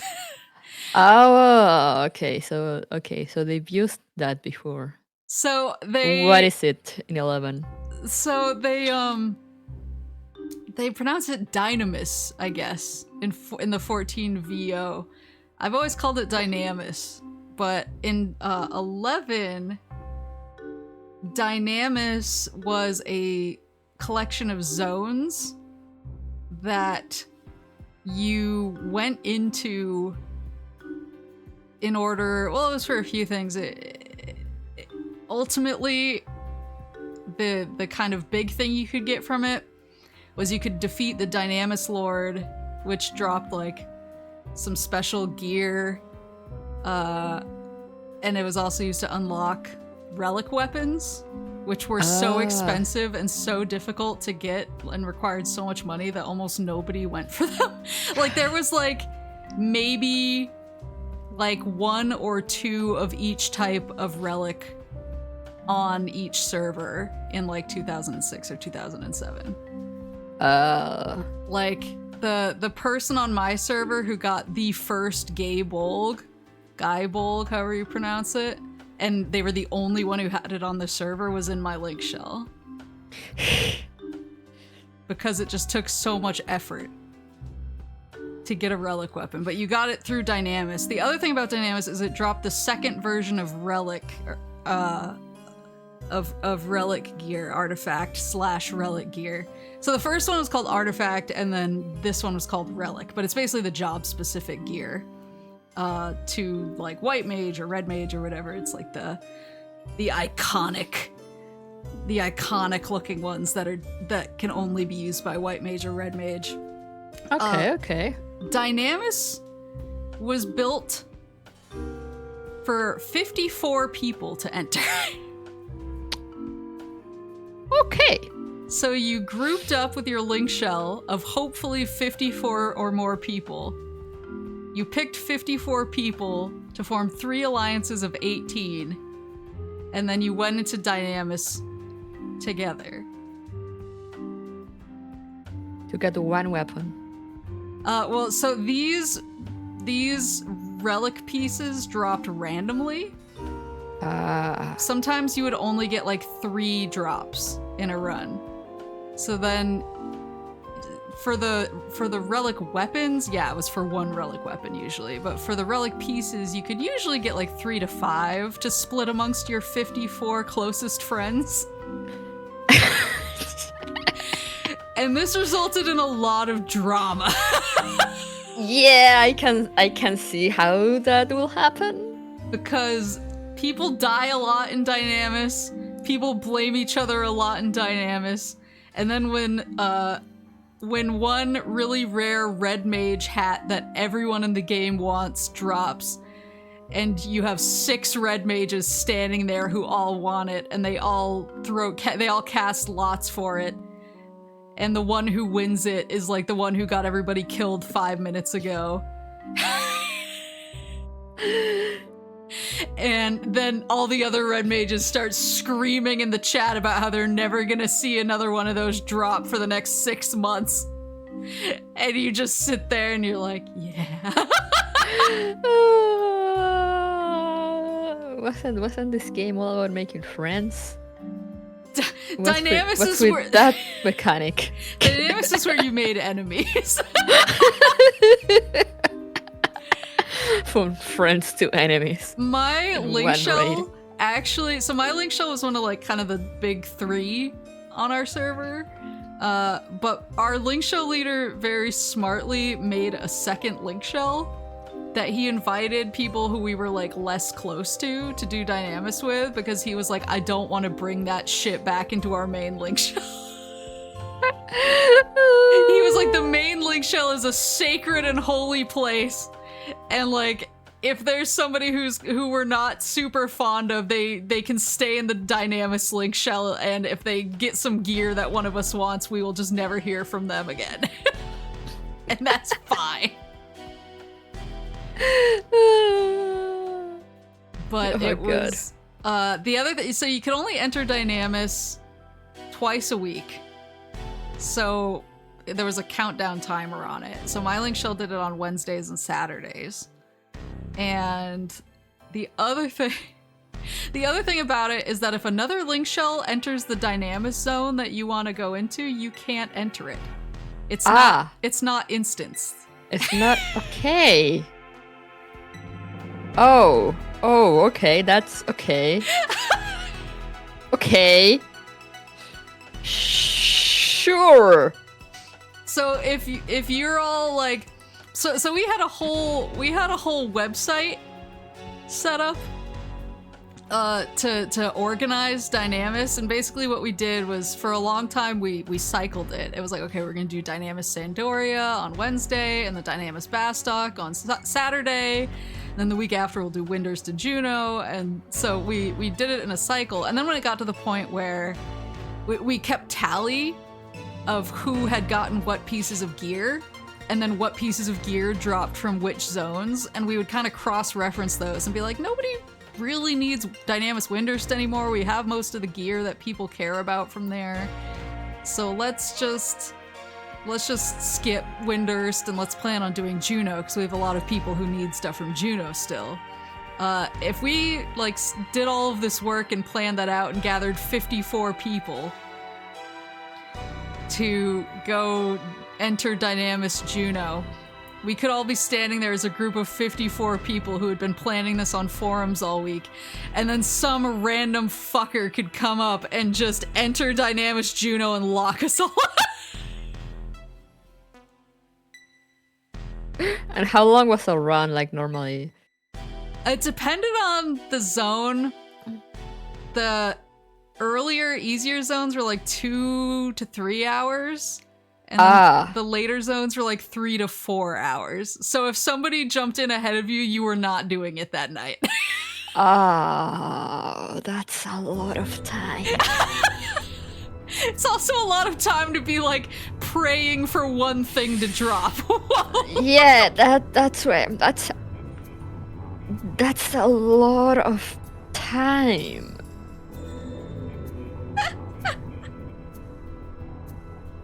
Good times, good times. I think this is actually the music that plays in Dynamis. It kicked in just in time.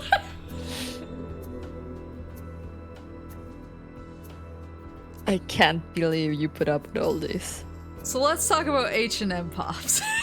What's H&M? So H&M is a hard notorious I don't know if H actually stands for hard. I always thought it was hard. Hard notorious monsters. So there are NMs, notorious monsters.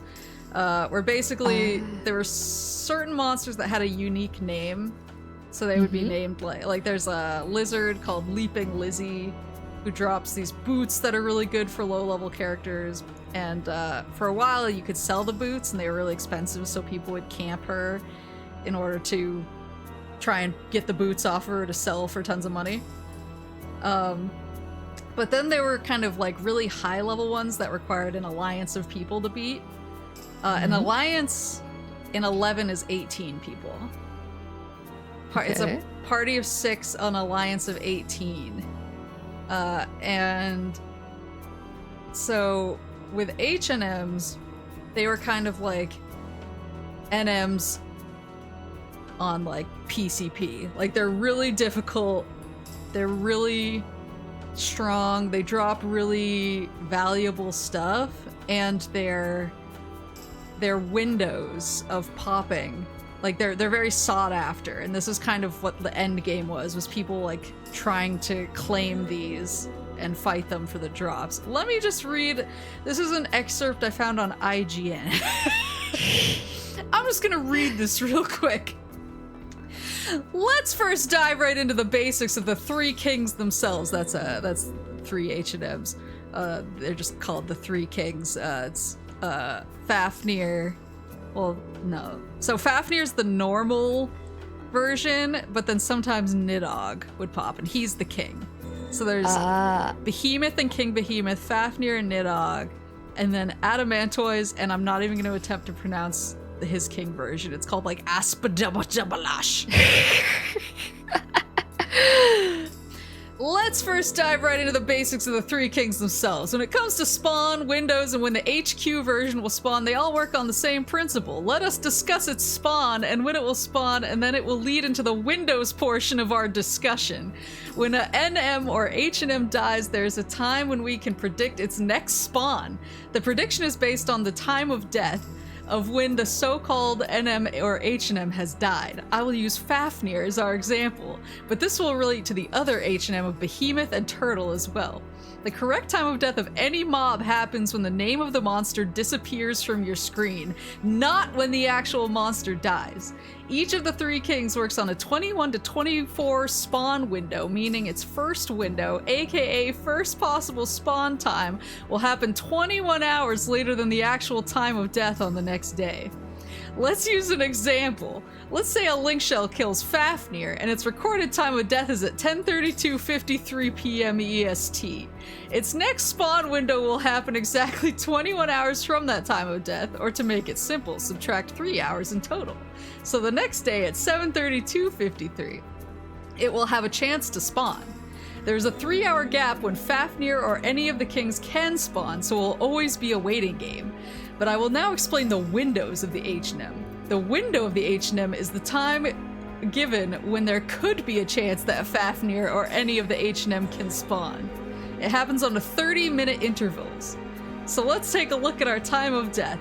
The window opens at 7:32:53 and Fafnir doesn't spawn. 30 minutes from that point is the next window, so at 8:02:53 is the next time when Fafnir can spawn. There are a total of 7 windows.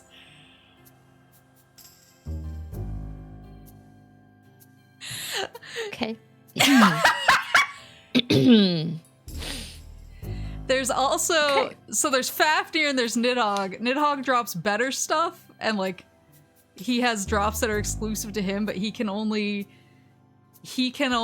spawn. He has a chance to spawn once every 3 times, I think, that Fafnir is killed.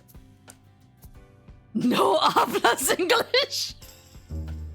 And I thought the how are they called? The hunts and the marks. What are they called? No, the fates in 14 are annoying because there are fates that are bosses that spawn like every number of hours.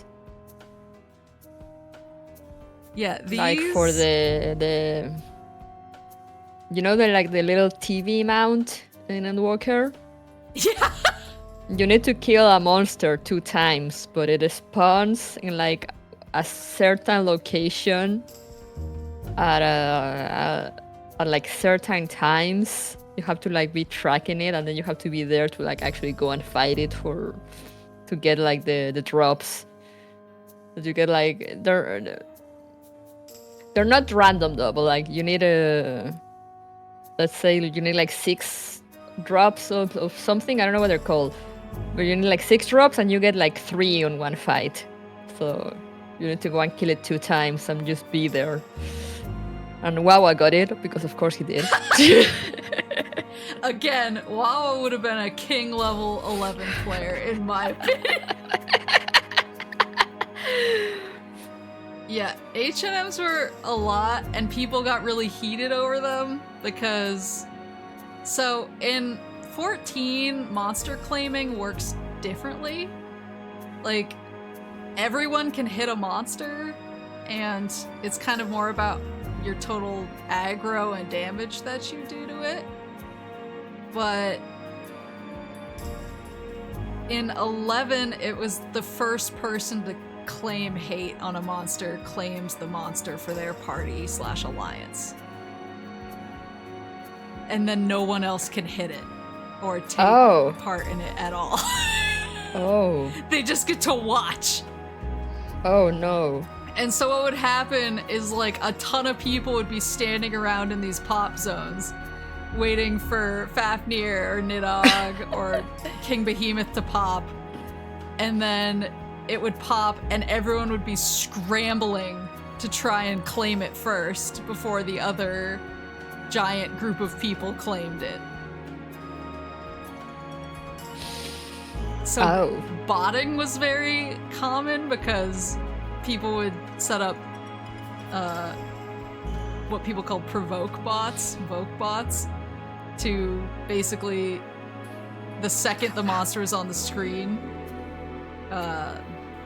they would use provoke on it in order to claim it, and then it was theirs.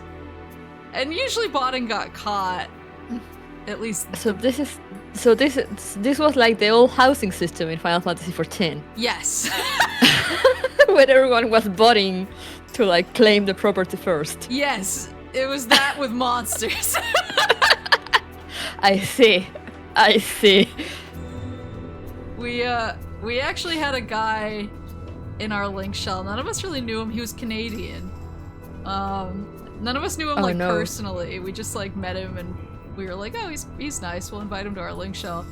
We all kind of suspected that he was using a bot to claim monsters because he always managed to do it really fast. But like we were all afraid to ask him because he was kind of scary. Like he would always ask all the girls in our link shell if like he could send them gas cards, like cards to pay for gas, and we were like, no. Gas, like real gas, or yeah, like gasoline. And we were like, no, and he was like, understood. I mean, honestly, with the economy nowadays, I will take it. I was gonna say nowadays I would be like, gas me up. Yeah. But at the time we were all like, you can't send me anything. But we all kind of suspected he was using a bot. But again, we were all too afraid to ask because he was like kind of a weirdo. That is such a weird thing to offer, though. It was super weird. He was really funny though. But I mean, again, nowadays it would probably work for him. That's true. Also, I lied. This is the Dynamis music. Oh. I just, 1,000 core memories unlocked when this music came on, and I was like, oh god, I'm sweating for no reason. So, an important thing to consider in the whole claiming debacle. Also, just wanna say in the previous screenshot, can you go back to the previous screenshot real quick? I love how the names are like Milamber, Nux, Kraka, Quiet, and then there's Pablo.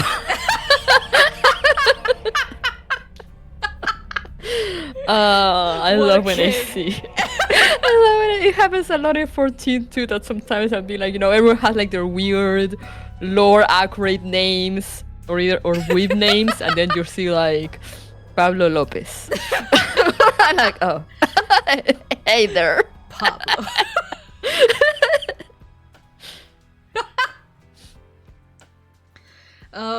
So in this discussion of claiming things, if you claimed something so that nobody else could hit it, only your party or your alliance could hit it, if it wound up being too strong for you and you were like, I'm gonna fucking die and I need help, you could call for help. And this would open up the monster to be hit by anybody, even people who were not in your party. But if you call for help on something, it can no longer give XP or drop any items. What's the point then? So that you don't die. Oh, right, you lose levels. Okay, yeah, true. And so there was always drama around this because weird fuckers would go and claim like high-level H&Ms and Kings. I actually knew a guy who did this. I hope he's still alive. But I remember one time he went and he claimed King Behemoth and then thought it would be funny for a laugh to call for help on him. And which immediately negates it being able to drop anything. And so everyone is running around trying not to hit this fucking thing, hoping that it, like, disengages so that it will go back to being not call for help status so that they can get drops from it. So, like, real weirdos would weaponize call for help and then call for help on big things, basically in order to fuck with people and make everyone mad at them. Of course. I'm pretty sure Wawa will do that. He's gonna be the worst type of Final Fantasy XI player. I hope he starts playing tomorrow.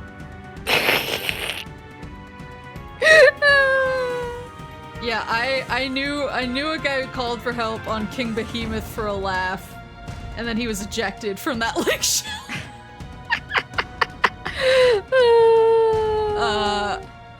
I'm trying to remember.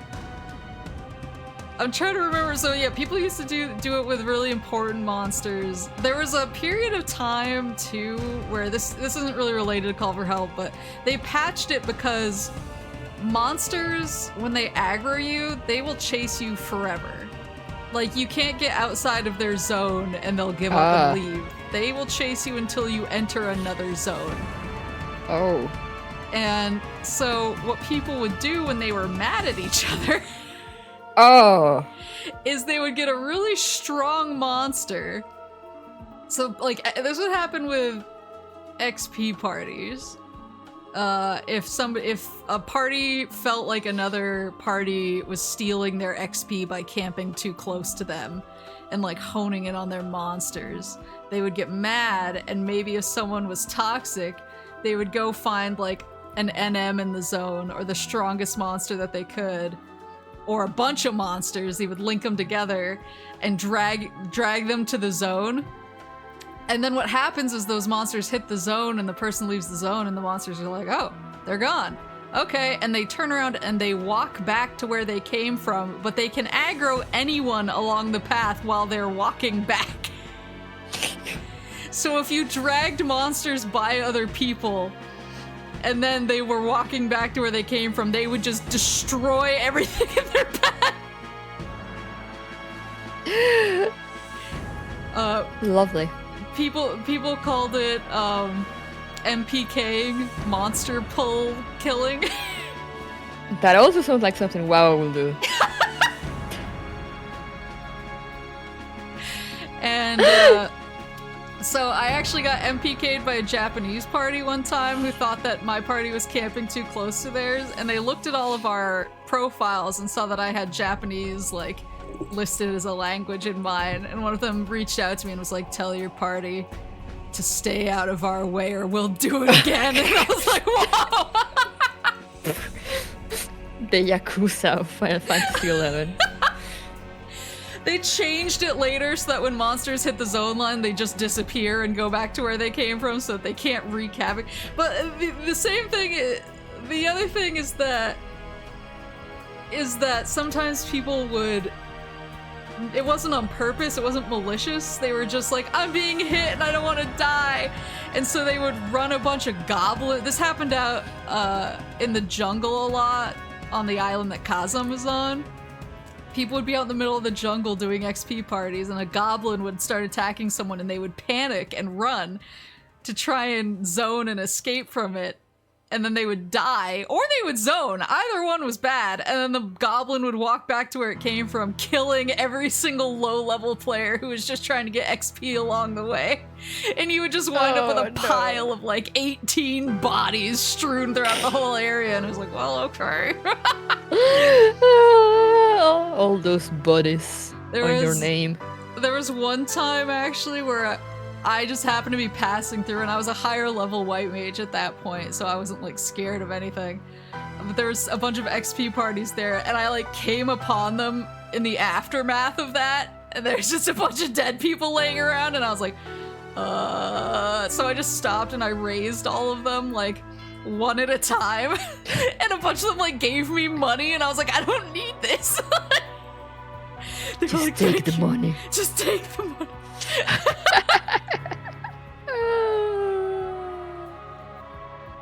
Oops. Is that the next one? Yeah. So get ready to get besieged. What? So in the Treasures of Ot Urgen expansion, they added a special mechanic called Besieged. Besieged is basically where a bunch of the indigenous monsters to the area would basically all march on the city, and then they would breach the city gates, and you would have to fight the monsters inside of the city. Oh. It was actually pretty cool because sometimes if you were like out in the wilds, you could see the march. So you would be like out in an XP party, and then this huge train of monsters would walk by you, and you were like, "Oh fuck!" You know, that sounds like fun. Well, it's fun until a couple of things happen. Oh no. So how are you gonna ruin this? If you made the mistake of setting your home point in that city, you could not leave the area. So you couldn't leave the area. So if people didn't want to be in there during Besieged, if they had other shit to do, usually they would warp out and be like, I'm outie. Or I'm just gonna die in here and home point and be done with it. But sometimes people would forget and they would put their home point in the area. And then if you died or tried to warp, you were just stuck there until Besieged was over, which could be a while. Oh. You couldn't leave. The other thing is that the monsters kidnapped NPCs. Oh. So they would be like, I'm gonna take the NPC that warps you to other areas, or I'm gonna take the NPC that upgrades or sells certain things. They would just take them and bring them back to their monster fortress. Oh. And then you had to go rescue the NPCs. You had to go on rescue missions to extract the NPCs who had been kidnapped. And if nobody took it upon themselves to extract the NPCs who had been kidnapped, then God help you, those NPCs are not coming back until someone does. Oh, lovely. Lovely. And they were really hard areas, so you had to like form a party and be like, it's rescue time, boys. I need to upgrade my artifact gear. We're getting this guy back. So it was always funny when someone was really excited to do something and then you would see them message in the link show like, and the NPC's gone. And the NPC's kidnapped, so I can't go get him. He's gone. He's gone until somebody goes and gets him. I see. And of course... That sounds... I mean, that still sounds moderately fun. It was fun. But... It was just there were certain situations you were like, God damn it. Yeah. Or if you really needed to talk to an NPC, even if he wasn't getting kidnapped, you were like, I have to wait till Besieged is over. Because they are under attack right now. What do you mean you can't just upgrade your stuff while the city is being attacked? And now for the legend. We can't forget. Final Fantasy XI boss causes vomiting, takes 18 hours to beat. Oh yeah, this is the one I've heard about. So things in the game did take a long time. There were a lot of bosses that would take like an hour at least. And because of the way the game worked, like the early days of like Kieran, he was kind of one of the first like real endgame bosses in the original like North American release. Like, you didn't just form an alliance of 18 people and go fight Kieran. You would form an alliance of 18 people for your starting party, and then you would bring a bunch of your other Link Shell members to basically like stand around and sub in if people died, or to help with like the ads that would spawn. Oh. So you could basically be in kind of an off party, just there to like support, and then like if the tank dies or something, then it's like you kick him from the party and you invite the other tank that you have standing in the wings to jump in and keep fighting. And so it was actually kind of cool because everything was very like thought out ahead of time. You basically had rosters. It was like, okay, this is our starting tank. When he goes down, like you're here, and then if he, God forbid, he goes down, you're up.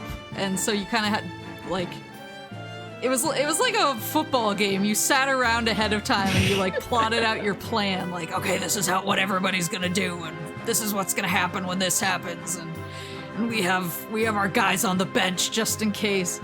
And so that was actually really cool, but there were some bosses that just took forever.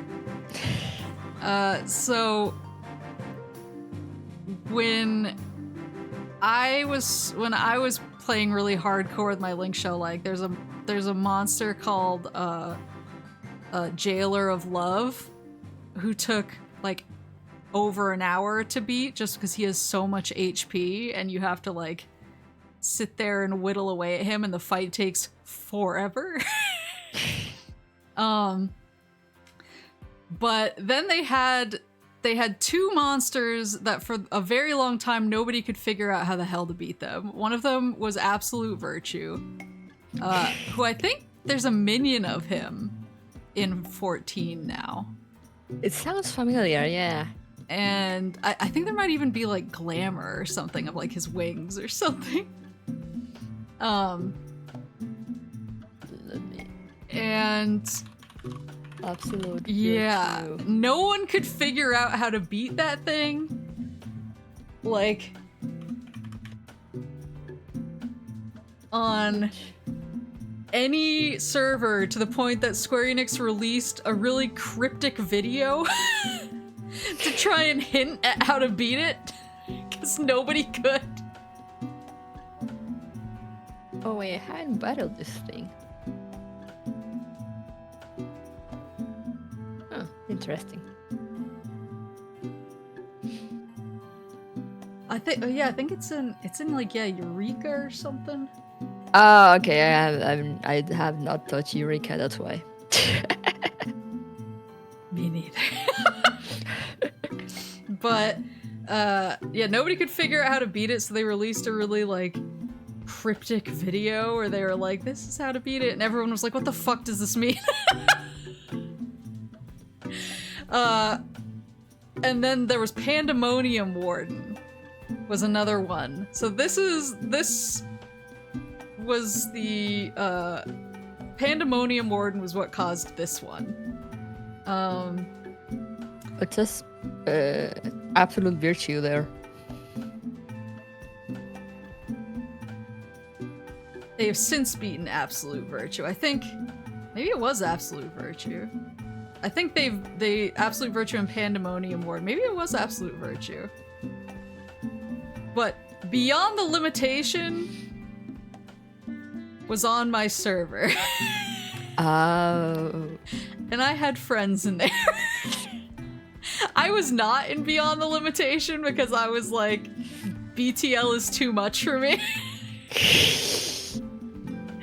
I stayed in my slightly, like, my Link Shell is still really hardcore, but we had a lot of like parents in our Link Shell, so we were like, and the Link Shell was run by a dad, and so we were slightly more like, we gotta keep hours that aren't completely bonkers. Beyond the Limitation had like really hardcore people. Yeah, I'm like, how did they even manage to be 18 hours like into the game? Like, did they not have responsibilities to attend to? I guess not. But why would anyone spend 18 hours on a boss? People were passing out and getting physically ill. We decided to end it before we risked turning into a horrible news story about how video games ruin people's lives. They say that after 18 hours?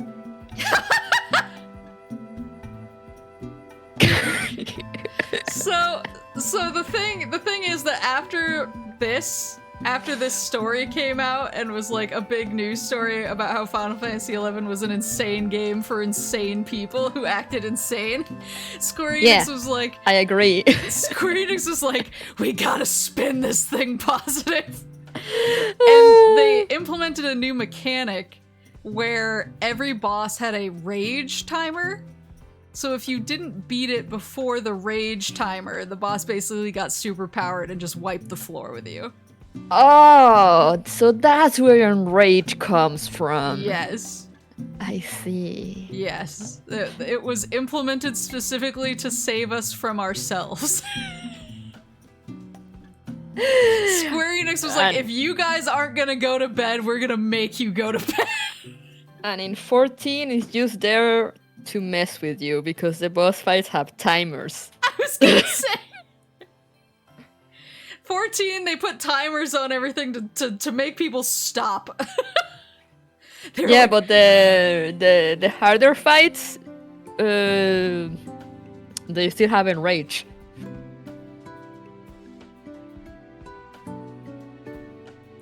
So like we were doing the Endwalker final boss one time, but it was before they released the alliance raids for Endwalker, so no one had like, you know, the highest level gear. Yeah. We just had like the regular level 90 gear, or level 80, no 90, level 90 gear. And we got into extreme, and yeah, the extreme fights do have enrage. So like if you don't beat the the boss timer is like 2 hours or so, or an hour and a half, something like that. But if you don't beat the boss in like, let's say 20 or so minutes, it enrages and it just wipes everyone. Huh. So it's basically like a big DPS check. I didn't know about that. Now you know. Extreme fights, and I assume above they have enrage. Well, I'm glad they like looked back and they were like, we know how to solve this. But yeah, I remember that one time because we spent so long, you know, mastering how to avoid the attacks and like survive the attacks and like the mechanics and everything, and then at one point we had it down to a T, and we still couldn't beat the boss because we didn't have enough DPS. No. Yeah, I think the rage timers were like usually at the hour mark or like hour and a half mark. They were still like, it was a long fight, but it was pretty much just to stop the 18-hour shenanigans, because they were like, we know none of these players are going to go to bed under their own power. They are not going to stop. And they're right. The amount of times I woke up on my keyboard.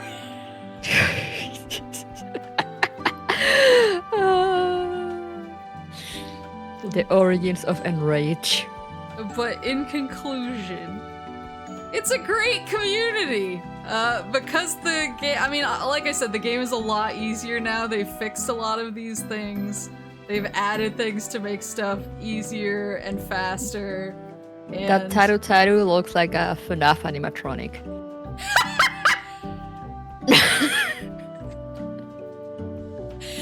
Tarus are cuter than Lalafels. Don't at me. But because of the way that the game like made you, it was very harsh, and did you sound like a Stockholm syndrome? Because the game was hard and harsh, and you really needed to work together to overcome things. It kind of forced you to make friends, and so I actually did make a lot of friends. And I was really close with a lot of people for a long time. And it was actually kind of funny because when I got like a PS3, I added some of them on PS3 and Xbox and stuff like that. And I still have them on there, so I can still like see what they're playing. But we don't talk that much anymore because we're not playing the same games anymore. But it was funny because we used to be on Ventrilo a lot, so we would talk. We would use voices to talk, especially when we were doing stuff that needed a lot of coordination. Mm-hmm. And so they all knew my voice. And like years later, like probably probably like 5 or 6 years after the last time I'd played Final Fantasy XI with him, I happened to be interviewed for something, for like an E3 thing, and it was like super niche, like it's not something that anyone would find, but it just happened to be something that one of my old Final Fantasy XI friends was interested in. And so he saw the video of me being interviewed and he recognized my voice. And I just got this message on PSN and he was like, yo! He was like, was that you? Like, he was like, your voice is so specific, I'm pretty sure that was you. And I was like, yeah! I can't believe you remembered what my voice sounded like after like 6 years. But So had any of them find you now? I mean, we're That still you're a VTuber? probably, honestly. But like, we're still friends on like PSN and X. A lot of them actually still play 14, but they're on the server that I left. Let's go! The server that I left to come hang out with you and Wawa. Let's go! And I did join the link shell for a little while, but there was enough like new people there that I didn't recognize that I was kind of like scared. So I was like, oh, I don't know some of these people. And by that point I was starting to get into my I'm a solo player phase. And so I just didn't play with them as much, but like a lot of them were really cool. They're really nice people. But it's a game where like when you spend like 2 hours fighting one monster that takes a ton of coordination and you're all talking on Ventrilo and strategizing and planning together, it becomes like a big bonding experience. So a lot of Final Fantasy XI players are kind of like, yeah, I lived through the pain, but I'll never forsake my boys type of thing.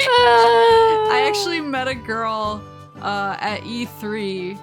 She was like a friend of a coworker. One of my coworkers introduced me to her, and he was like, "Oh yeah, like my friend is an old school Final Fantasy XI player. She loves it too. I want to introduce you." So he introduced me to her, and like we were both like kind of awkward nerds, and we like looked at each other. She was like, "Oh, you play Final Fantasy XI?" I was like, "Yeah." I was like, "So, you play?" She was like, "Yeah." And then we just looked at each other, and I went, "My favorite thing about the game is how it doesn't care whether I live or die." And she just went, "Yes."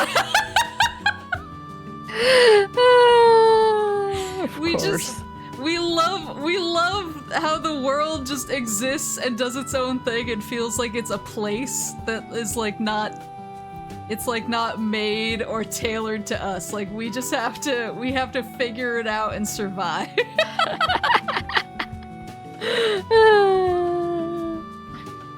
I see.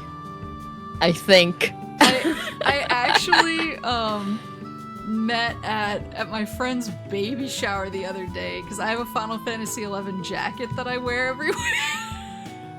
And people are constantly asking me if the map on my jacket is a real place, and I'm like, in a way.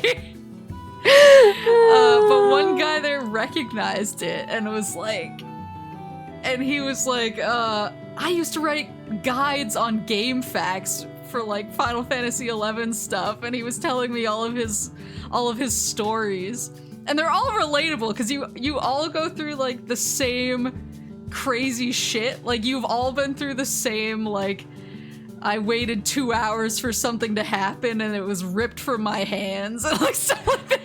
You all share the same pain, so you just have an instant bond, and you're like, tell me about your worst Dynamis experience.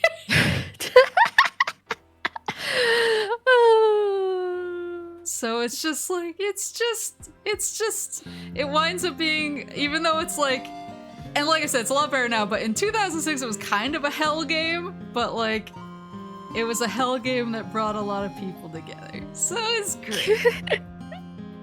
I actually, one of my best war stories is I had to get my wisdom teeth out. But it was on the day that my Link Shell was doing its first Oryu Prime fight. Oh. And usually we only had like four white mage mains, which was usually enough for like big fights. But it meant that we all like we kind of scheduled things around when the white mages could be there. And it was obviously like more important that like the person who was gonna be, it was called main. I think they have this in 14 too, but it was main healing and off healing. Oh yeah. For the alliance, right? They also use the term like the main. It's mainly like the main tank and off tank, but they also use it for like healers. Yeah. So I usually tended to be the off healer, and I think they just put me in that role because I was like younger. I was like a teenager, and they were like, "We're gonna let like this older lady." Main heal most of the time, but then they noticed that I was trying to like up my game, and I was like doing a lot of work to try and make sure I was like a really good main healer. And so they were like they always had me as off healer, but this time the Link Shell leader reached out to me and he was like, "I've noticed you've been like really upping your game and trying to practice all this different stuff," and he was like, "So I want you to main heal at Oryu Prime." And I was like, "That's the fucking day I have my wisdom teeth out." And I can't give up this opportunity. So I went and I got put under anesthesia. I got my wisdom teeth out. I got put on a shitload of painkillers. I came home and I logged in. That's why you get your wisdom teeth removed without anesthesia, like me. Oh god! So you can be fully awake for the raid. But I logged in and we were all on Ventrilo. And people were kind of joking that I was being kind of quiet because I was usually one of those like really like talkative people. I probably talk too much. And they were like, "Wow, Maple's being pretty quiet today." And I was like, yeah, it's, you know, I'm just excited." And they were like, "Okay." But as like the fight went on, I was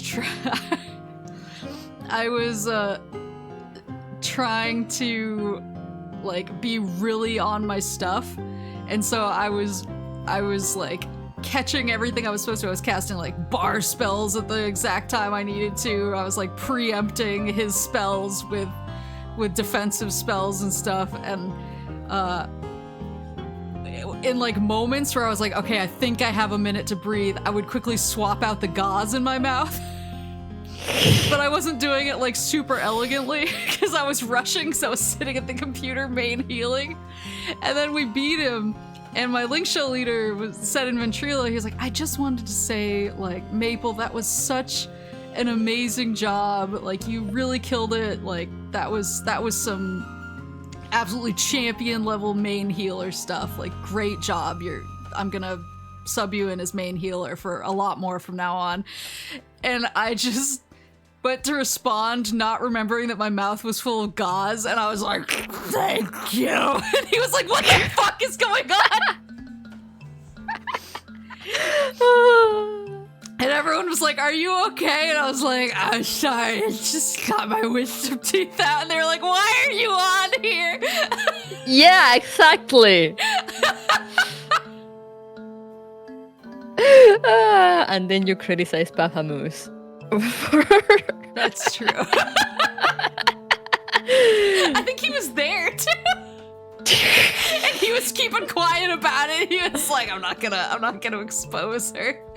I'm gonna let her rock." See, that's why he thought you would understand and left you. Yeah, he was like, "She gets it. She suffered a lineage built different." Yeah, it was. Does this translate to like later on when you said you jump into I think Crystal Tower drunk as a healer? That was very different. See, like Final Fantasy XI, I was always on point. I was always like, I need to be my best. these bosses are really hard. I need to No, but like, didn't you say that you actually were like super good like that one time? Yeah, well, that's the thing is in Crystal Tower. So maybe when you're like high, whether it's in pain or painkillers or alcohol, you're actually like an excellent healer. I've just become. Well, I was tanking in Crystal Tower. It was actually World of Darkness. I was just hitting a bottle of whiskey by myself, like a normal, well-adjusted adult. Mm-hmm. And I was like, I need to do my World of Darkness for the day, so I'm gonna go do that. I'm gonna go jump in on that bad boy. So I was already like several cups too deep. And I got in there, and I didn't know anybody, but I just kept asking if there were any cute girls in the party, and everyone was like, no. And I was like, okay. And everyone, like, for the most part, nobody really said much, but then we got to Cerberus, and the other two tanks just absolutely shat the bed, and I managed to somehow solo tank Cerberus by myself. Drunk power. And after it, after the fight, somebody said in Alliance chat, like, note to the other tanks, that's how you do it, or some shit like that. And I just responded, thank you, but it was all spelled wrong. No keyboard up. I was like, oh boy. See, so you're like, yeah, Maple of the drunk fist. That's true. When you're high on whatever it is, you just become the absolute gamer god.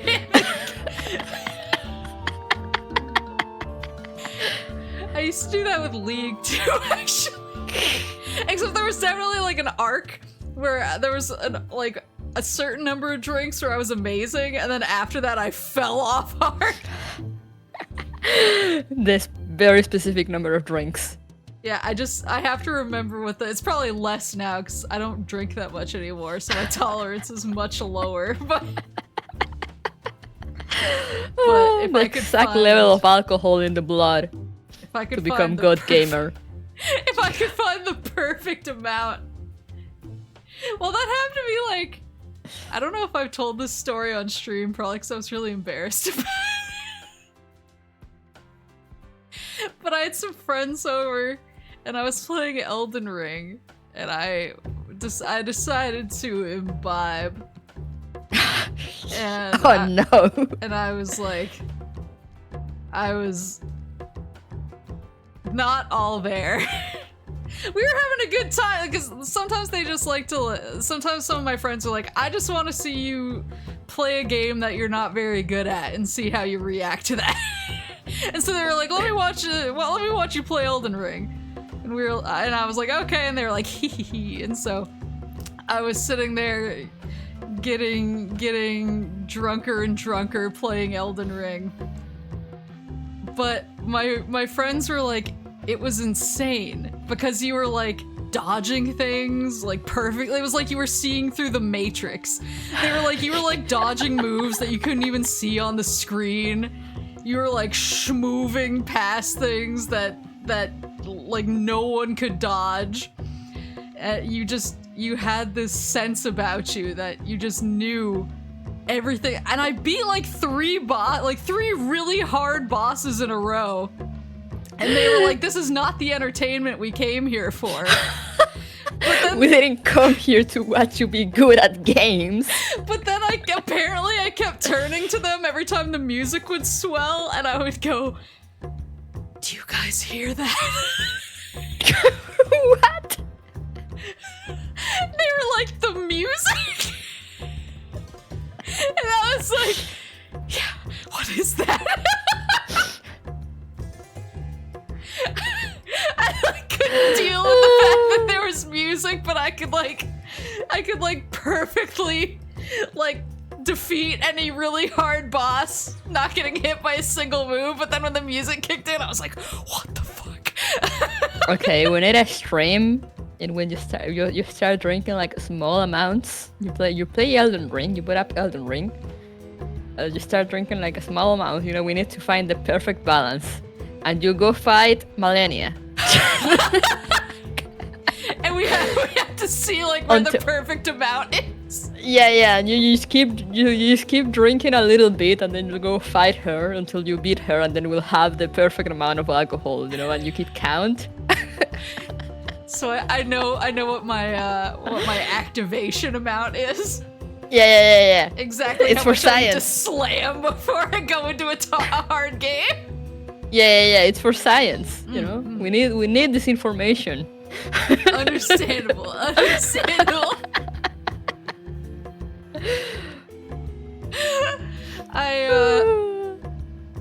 don't think I was ever like really drunk while playing 11. But I did have one. There was a dragoon actually in my link shell who was drunk like all the time.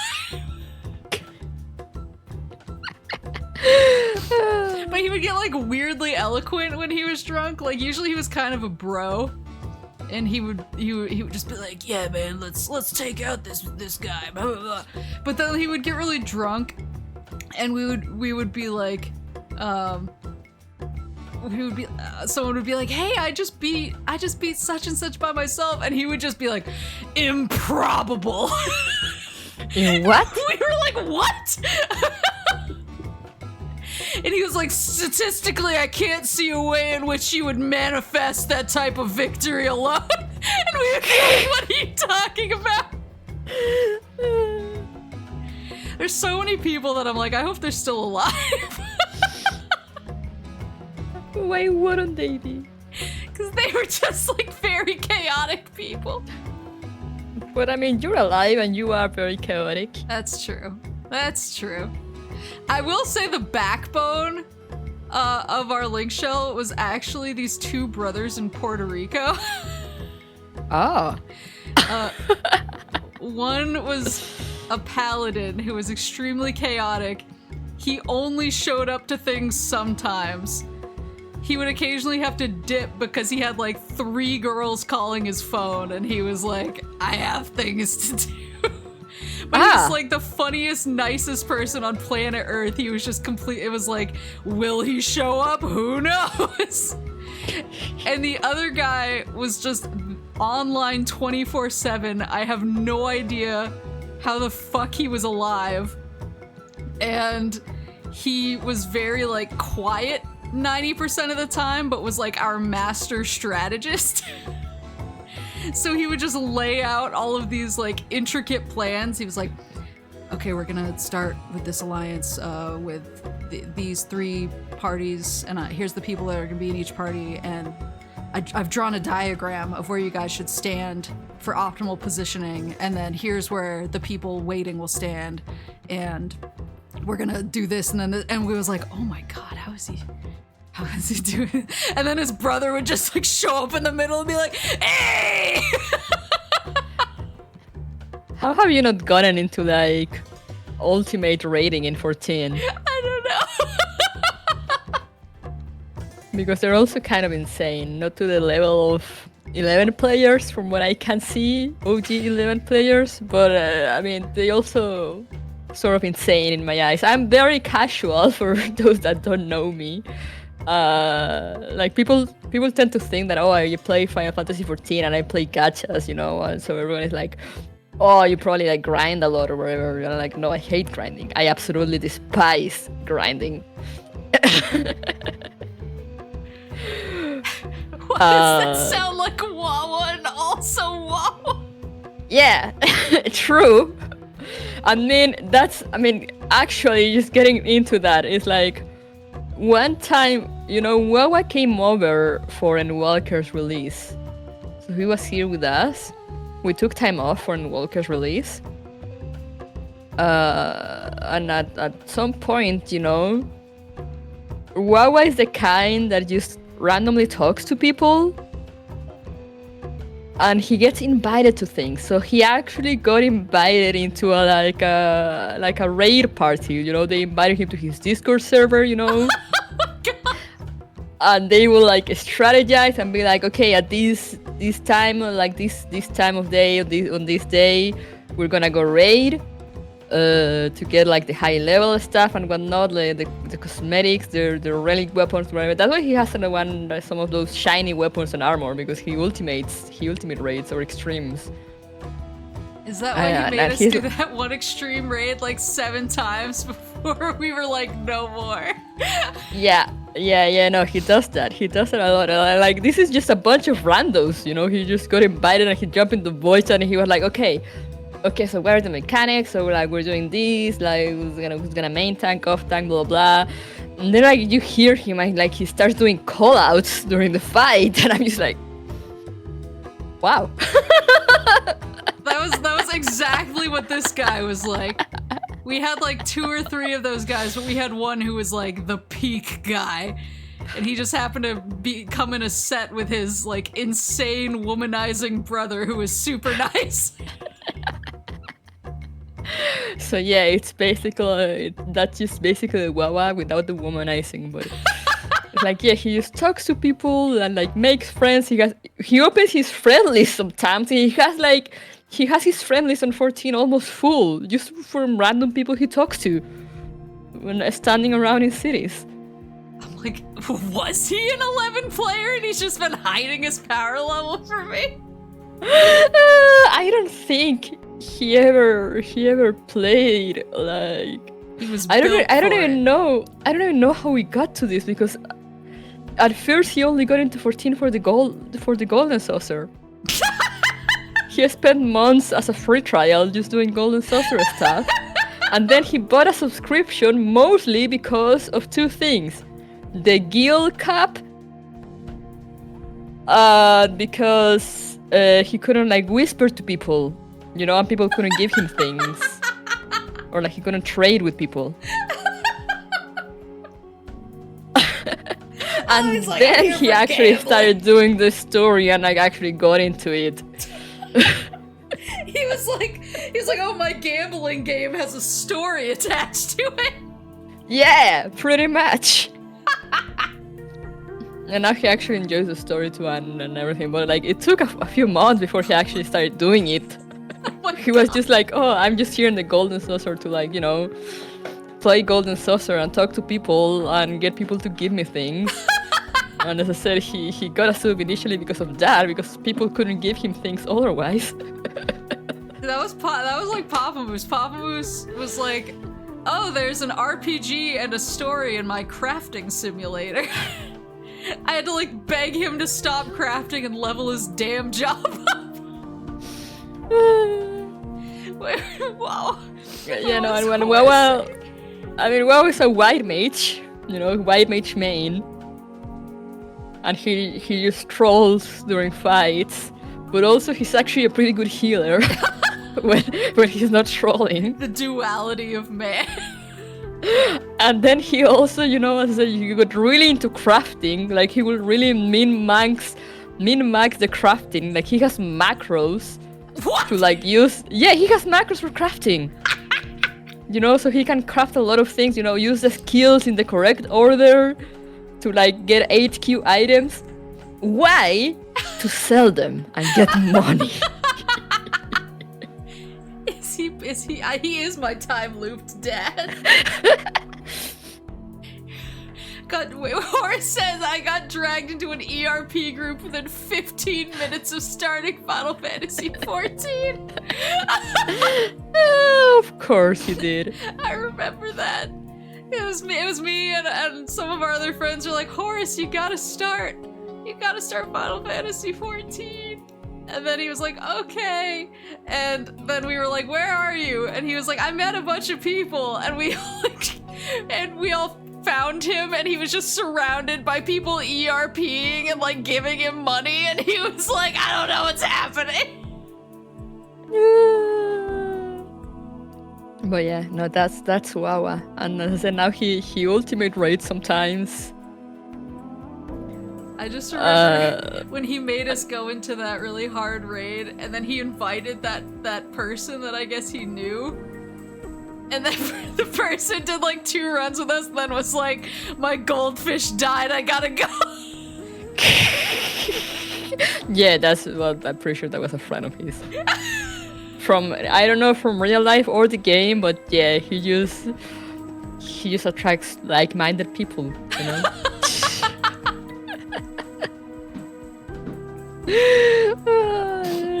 Yeah, that's the most insane character development I've seen. And as I said, he has the multiple accounts to sell things in different worlds to get like the most money. Who do you think bought our free company house? It was all him. But he got money from the devil. Also that, yeah. That's what he told me. Yeah, he has his friends. One of his friends is literally named the devil.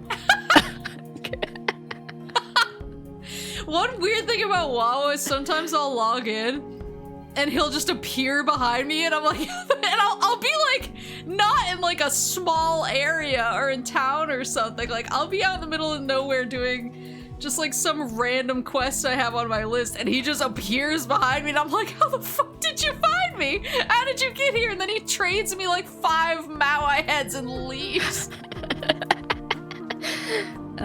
See, yeah, that's what he says. The one time I asked him, I told him about how shocked you were. He was like, she logs in and does like 3 things. It's easy to find her. Like, oh. I'm an NPC. He was like, she only does like 3 things. She's always in like the same places. I'm a simple woman. I like doing my dailies, checking my house. Maybe turning in a couple things for some flame seals. But yeah, I said he got also he gets the mounts that you have to like camp bosses for. Well, he actually taught me how to level up my crafters. He was like, oh, you go here, like, you know, you do the diadem, and like, you do this and that, and I was like, okay, I see. Okay. And also the scripts, you know, and like the deliveries, the special deliveries. So yeah, I feel like I do feel he will have fit in Final Fantasy XI. He was just too young. It's never too late, Wawa. When that game was out. We're all here waiting for you. Me and Papa Moose.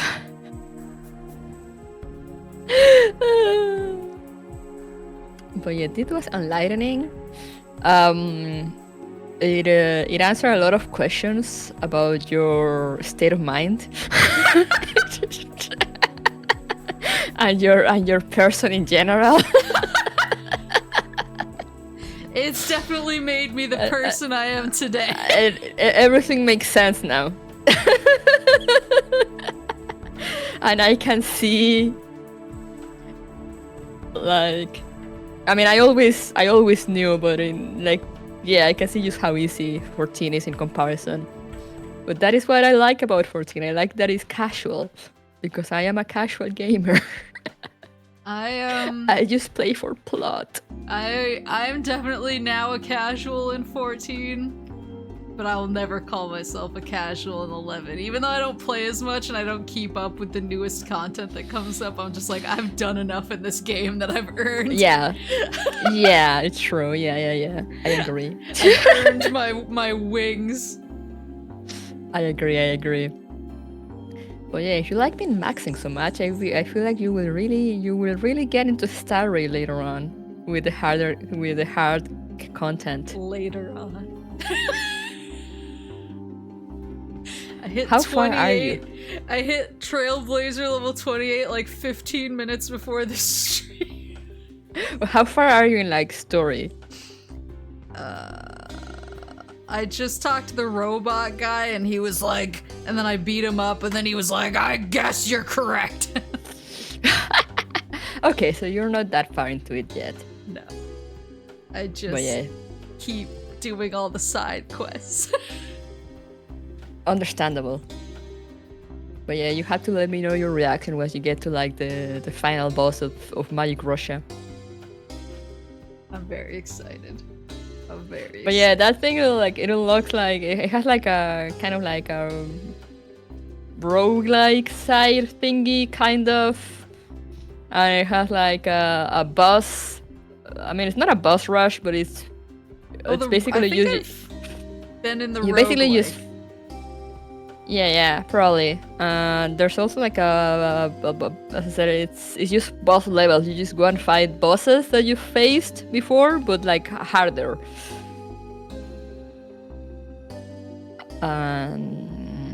Yeah, there's a lot of min-maxing. I'm actually getting my ass kicked now after being like a casual for so long. The game was like, no more. Now you actually have to think, and I'm like, no, no thinking, no, head empty.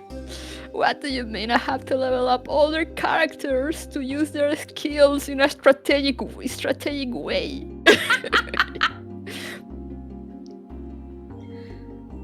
But yes, I give Final Fantasy XI a lot of grief, but it is an easy game now. I hope I didn't scare anyone away. It's easy now. Yeah, no, I was reading Luna's comment, and they kept saying how like a bunch of the stuff that you mentioned like it's no longer in the game, Yeah. and you're like, oh, this is easier now, or like you can get like an item that makes the boss pop up, or like you can solo this boss now, etc., etc. It's so like pretty much everything except for like the most endgame stuff is like totally doable alone. It's only like when you get to like the current, so like you can even do the old endgame stuff by yourself. It's like the current endgame stuff you might need a party for, but you would get hundreds of hours of play before you even had to worry about that. So. Interesting. So everyone's gonna go play the 14-day free trial after this, right? Right? You only have to install Play Online. I'm so sorry. Nope. Everyone God damn it! It's easy now. Go play. What are you weak? Anyway, have you heard about Final Fantasy 14 that has a free trial with no time restrictions up to level 60 that includes the first 2 expansions for free? If you play Final Fantasy 11, you can run into me. You won't know it's me, but it might be me.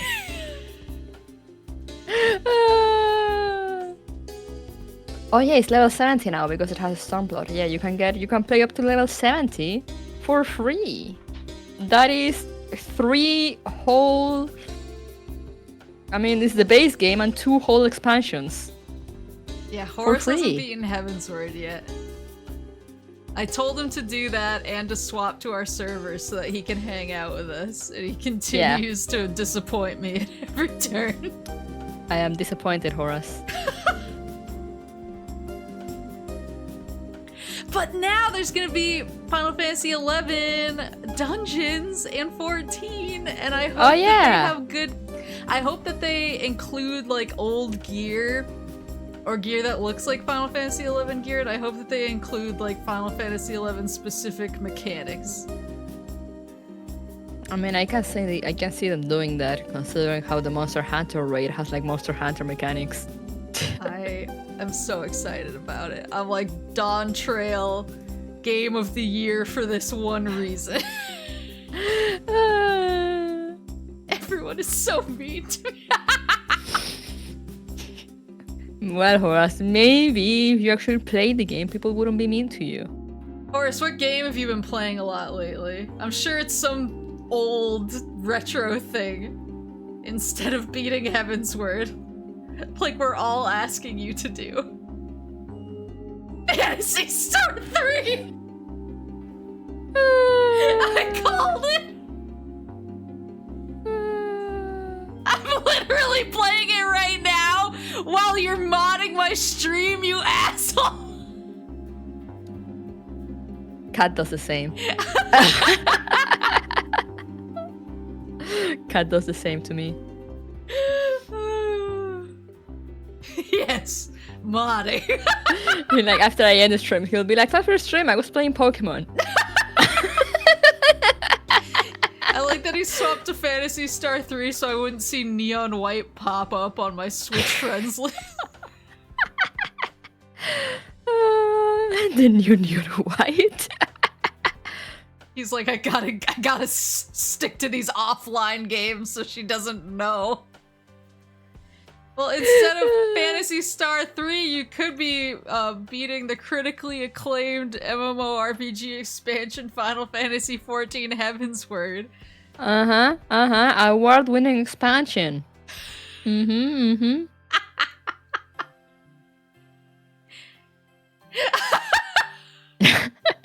What are you waiting for, Horace? Horace, have you even run into Kuruko when you've like come to jump over to our server to give me Gil when I'm in a tight spot? I think he gave me Gil once when I was trying to get you. We were trying to get you house. Well, at least you've met in the game. Horace, you gotta. I know you're still loyal to our other friends on the server that I used to be on in order to play with them. But bonds were made to be broken. You gotta switch servers. You're missing out on prime WoW experience. That's true. Don't you want to get jump scared by Wawa Bast? Don't you want to see Wawa Bast has logged in and just break out in a cold sweat? Don't you just want to see him appear behind you, like give you a bunch of Moai heads? Just a bunch of random alcoholic drinks and disappear? Or rescue you into the abyss during boss fights? What would do with those fancy knives? Or have Maple throw tank busters directly over your head. Yeah, I can stand on top of you when I get targeted with a tank buster and show you what life looks like after death. I'll only wear my chocobo suit samurai class. We have a friend. It's extra funny because she's a Lalafell. She has played the entire game with the chocobo head.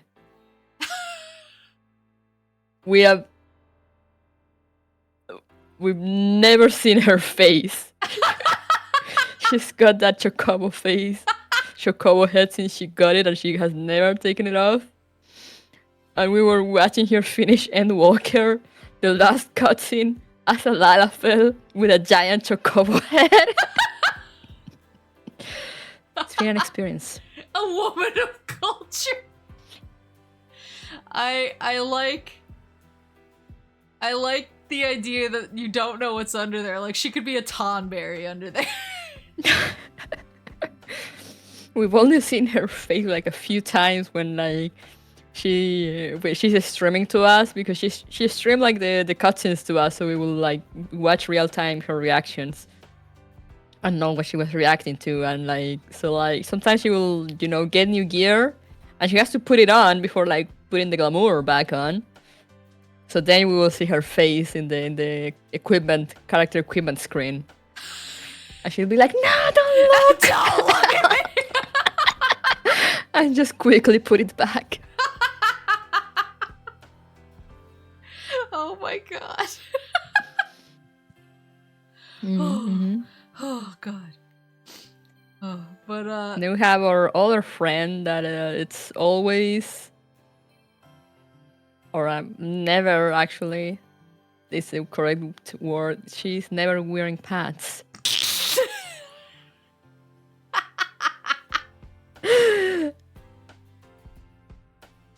There's a few people in the free company who I don't like know them, but I know them by their usernames. And every time I typo, because I'm typing on a PS5 controller instead of a keyboard, they immediately start spamming the free company chat with my typo, and I'm like, I need to go. Oh yeah, we're all like that. There's a bunch of friends of WoW too that he has invited, or like we see them pop up sometimes, and they're like, oh, that's one of WoW's friends. But yeah, you can just plug a keyboard onto the PS5. It has a USB port for a reason. But then wouldn't I need a keyboard with a really long cable? Either that or a wireless keyboard. What's this? This has a wire. I don't know if I have another keyboard. I'll need to look. No keyboard app. No keyboard app. Maybe make wireless ones. Iconic. No keyboard app. No keyboard app. I'll need to look in. I probably have an older one kicking around somewhere around here. That's wireless. But isn't it more fun to be able to say no keyboard app? It's true. and the game tells other players now when you're playing from console, so they won't look at you as weird when you don't answer back. I always feel bad because when I hop into a dungeon and everyone does that little like circle with like the little line as like a wave, and I'm the only one who doesn't do it, and I'm like, I'm so sorry. Sometimes I have the keyboard, you know, when I type, but sometimes I'm too lazy because I'm laying back on the couch playing, and I need to get the keyboard to type, so I'll just start jumping in place. I'm just gonna do an interpretive dance so that everyone knows what I mean.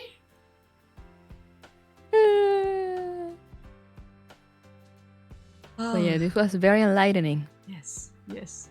Well, I'm glad I've educated everyone.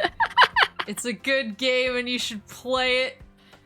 All the hardship you had to go through. Yeah. Your character development, your canon event. I walked so you guys could run. The game is so much easier now and it's still really good. So everyone should play it. The end. Clap, clap, clap, clap. Thank you, thank you. Is there anyone who you would like to raid? Because I don't have Twitch open. I usually raid you. No, there's no one. Raided to myself.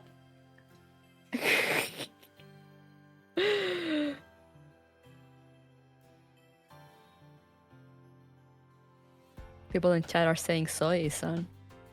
What? What? I would suggest raiding Kudaka. Who's that? Who? Twitch.tv. Why? There we go. There we go. Why is it showing me somebody with 0 viewers on the page? I don't understand Twitch. Okay. Yeah, let's go. See. Oh no, my cat sees me typing. She knows that means I'm not talking to ghosts anymore. She's like, eh, yo. Play Final Fantasy 11 raid. Raid.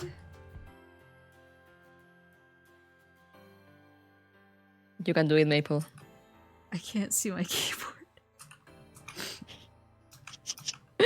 I believe. I set this up in such a way. There. I set this up in such a way so that I could see like all of my materials. I couldn't really see my keyboard. Okay, I got it. All of the source materials. I was like, I need these on hand so I remember everything I want to say. No visible keyboard app. Yeah, thank you guys for coming and being educated. Thank you, Kudako. Thank you for putting me through this. Thank you for your reactions. They were everything I could have hoped for. Just pain noises most of the time. Why? Why? Why? Yeah, thank you, everybody. Do you have any last words? Play critically acclaimed MMORPG Final Fantasy XIV.